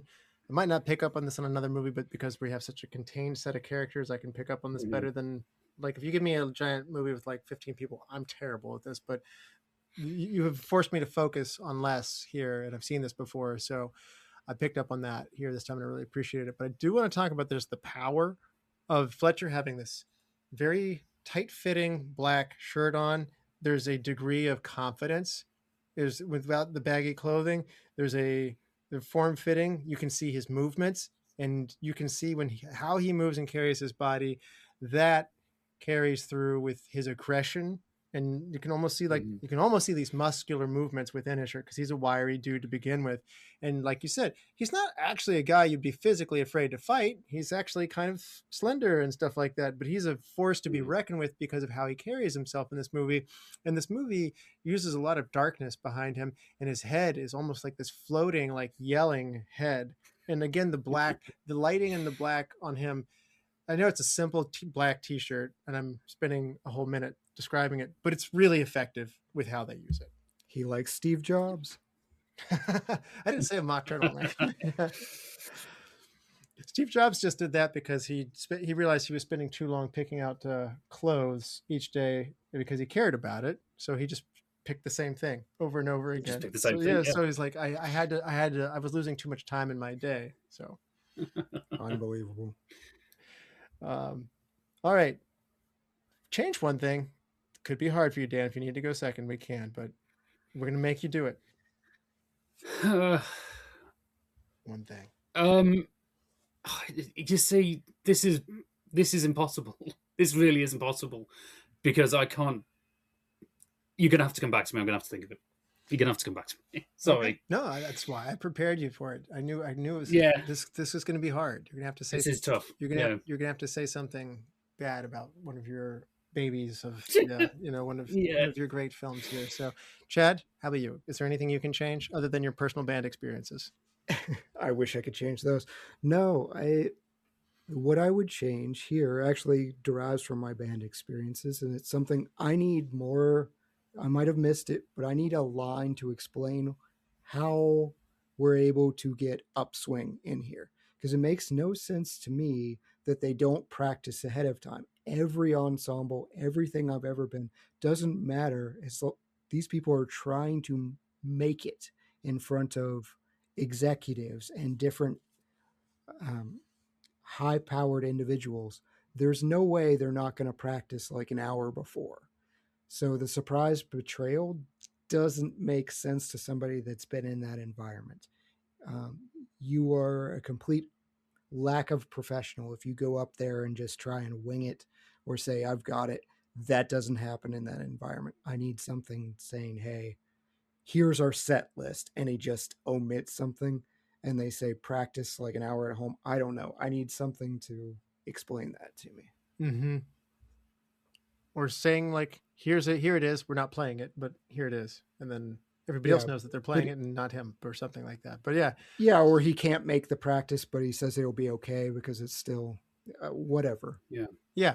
I'm going to go with if I had to change one thing, I would like it's not total exposition, but like a clip of what Schaefer is. I didn't gather how great it was until he was talking to Nicole later when she's like, and why did you go to Schaefer? And he's just like, because it's the best musical academy in the country.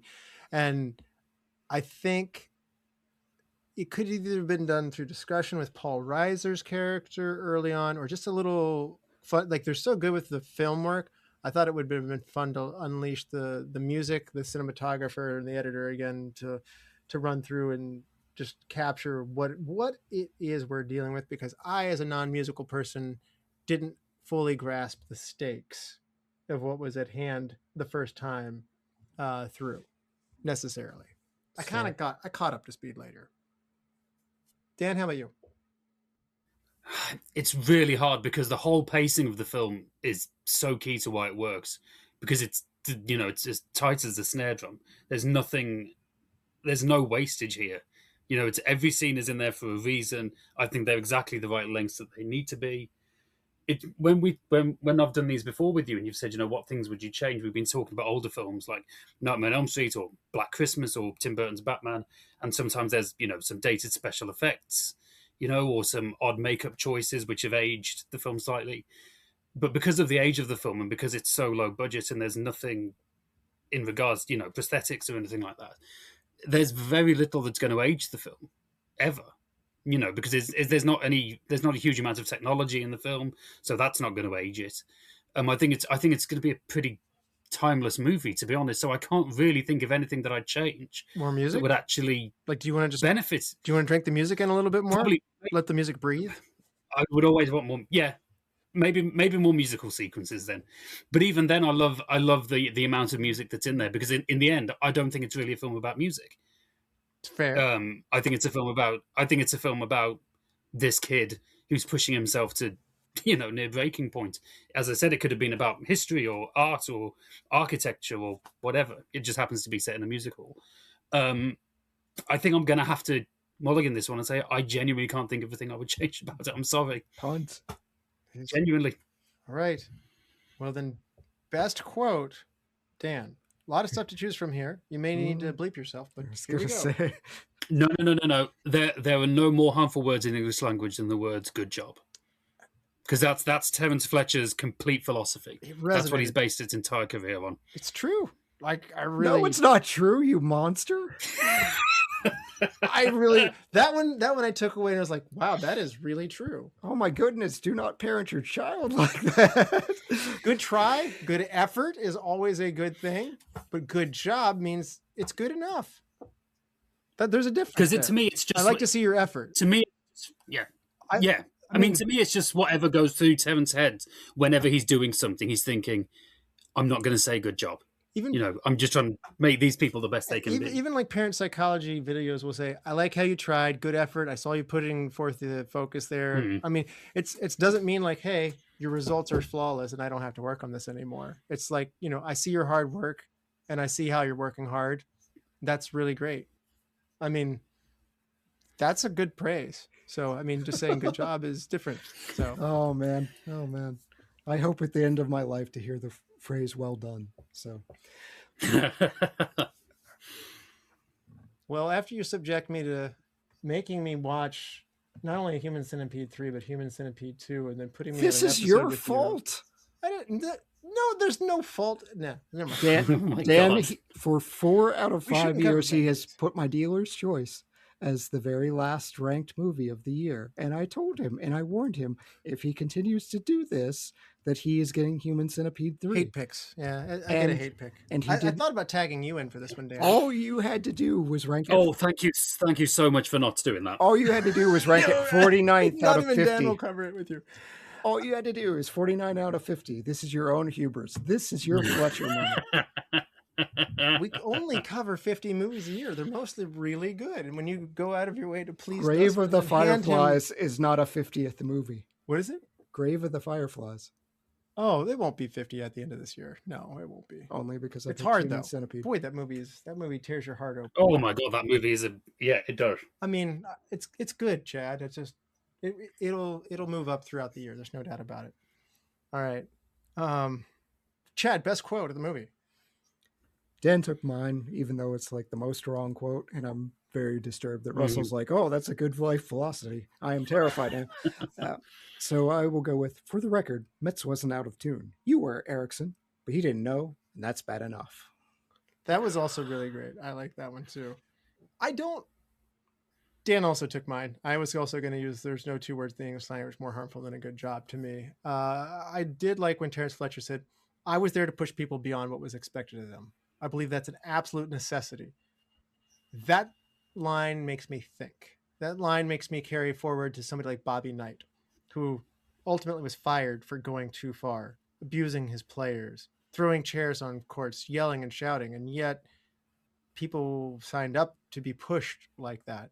I remember Jason Tatum had a very mild-mannered, like you said, Tony Dungy type of coach with Brad Stevens for many years, and he said, I want to be pushed. I need you to push me like that. And Brad Stevens isn't going to yell. He's not going to scream, and that's not who he is. So they hired Joe Mazzulla, and that is a very intense man. I mean, he does Taekwondo, and he gets up in the morning and he's like super focused and like watches like nature documentaries to see the killer instinct of animals, to see how he can apply it. Like every single thing he's doing, he's trying to go into how he can win a basketball game out of it. And so the reason I'm saying that is there are people who will respond to that and there are people who won't. And that notion of pushing somebody harder than they knew they could, it made me think, had I not been pushed like that, would I have made it through? Would I not have gotten that wake-up call in architecture school? I don't know. It's a different universe. Maybe I would have just got a better grade in my first semester and had more fun. I don't know. I mean, it's hard to say, but that is a very interesting notion and where this movie lives. Where is the line between how much is enough and how much is too much? I want to point out to the listeners that Russell is in charge of our podcast, and these are the philosophies he's in. Infer what you will of how his co-hosts are treated, but this is his aspirations for us.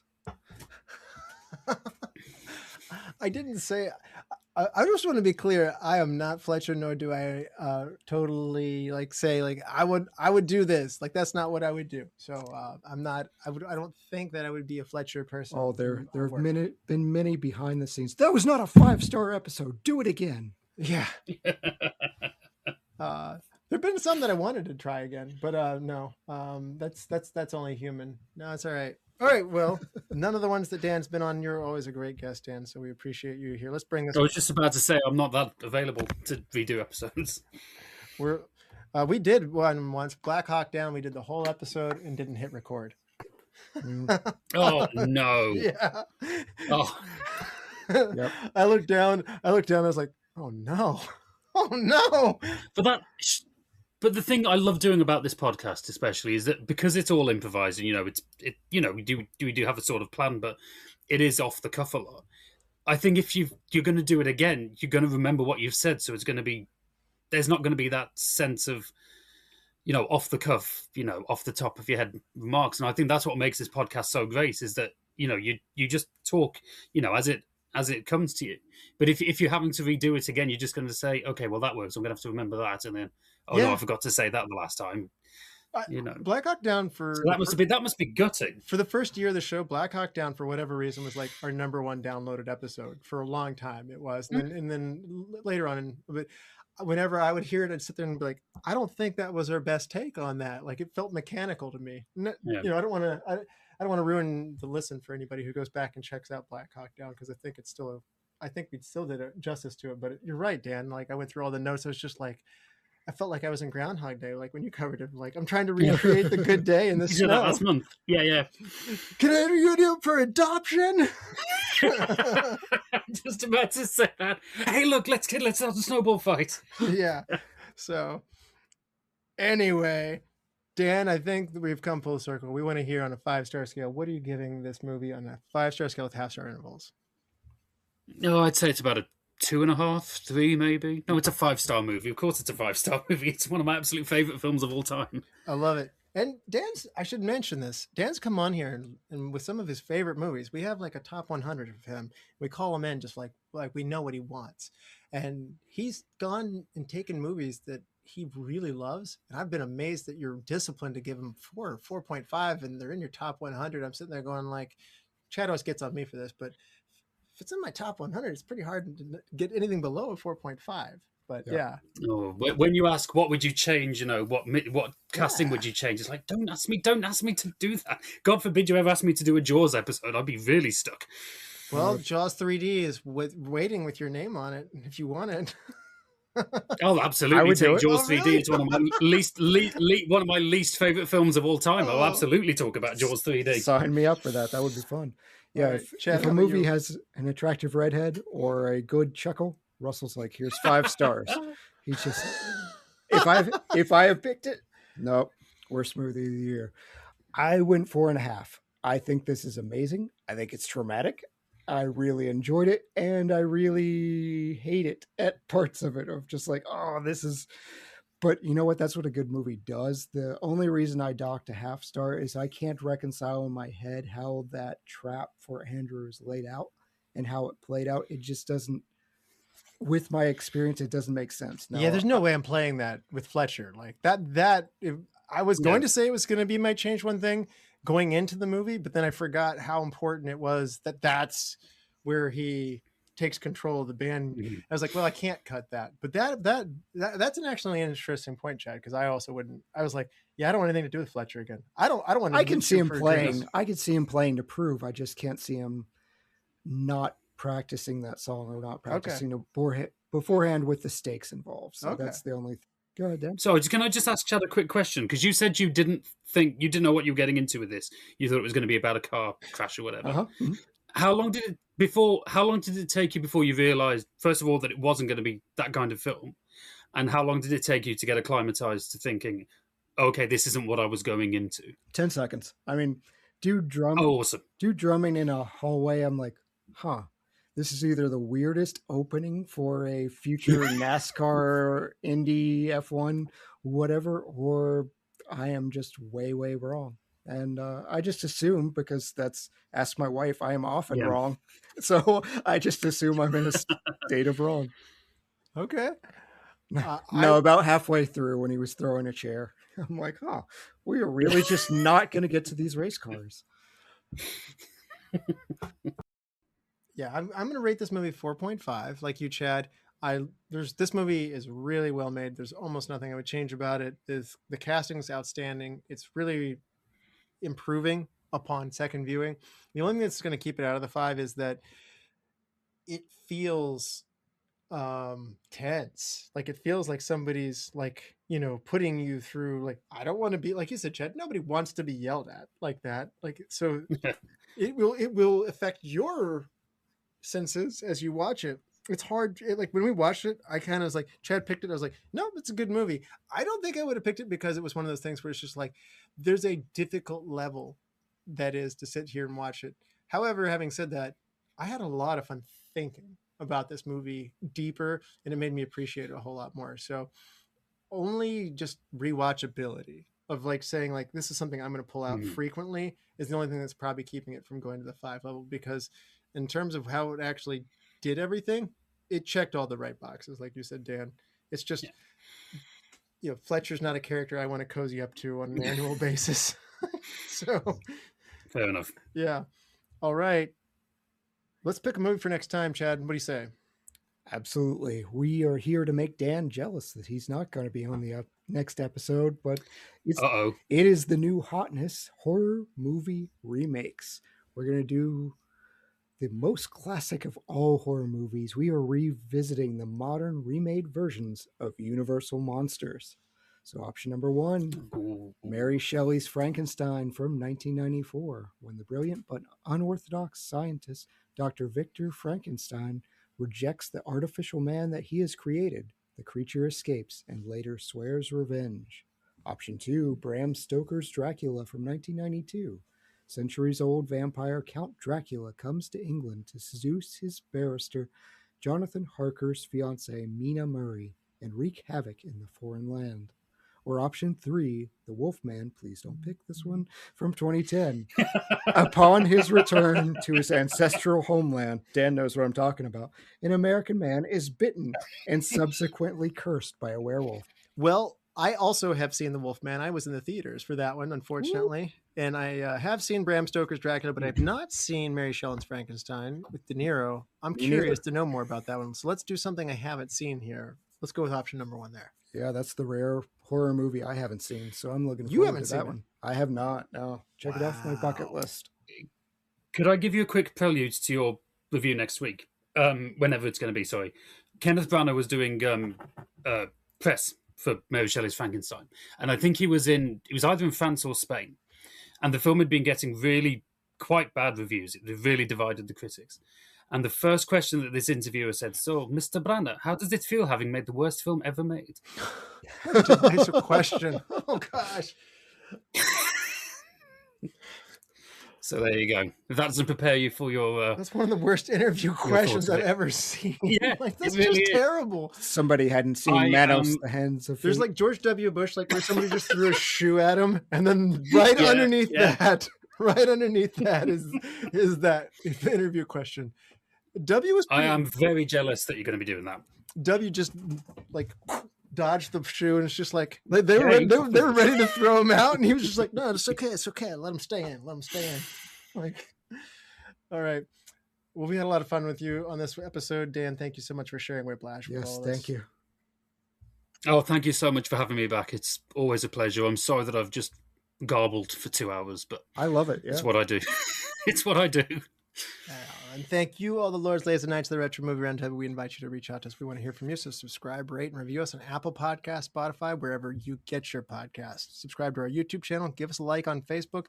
Follow us on Instagram and Twitter at @movie_retro. Emails at retromovieroundtable@yahoo.com.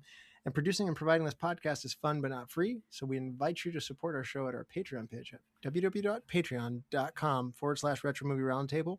All contributions are much appreciated and will go towards making the show better for you, the listeners. And we really appreciate those who do donate. So thank you so much. As always, thank you for listening. Be good to each other and watch more movies. Dan? Oh. You're hired. Sorry. Yay! As always, thank you for listening. Be good to each other and watch more movies. Chad? It's pronounced Frankenstein.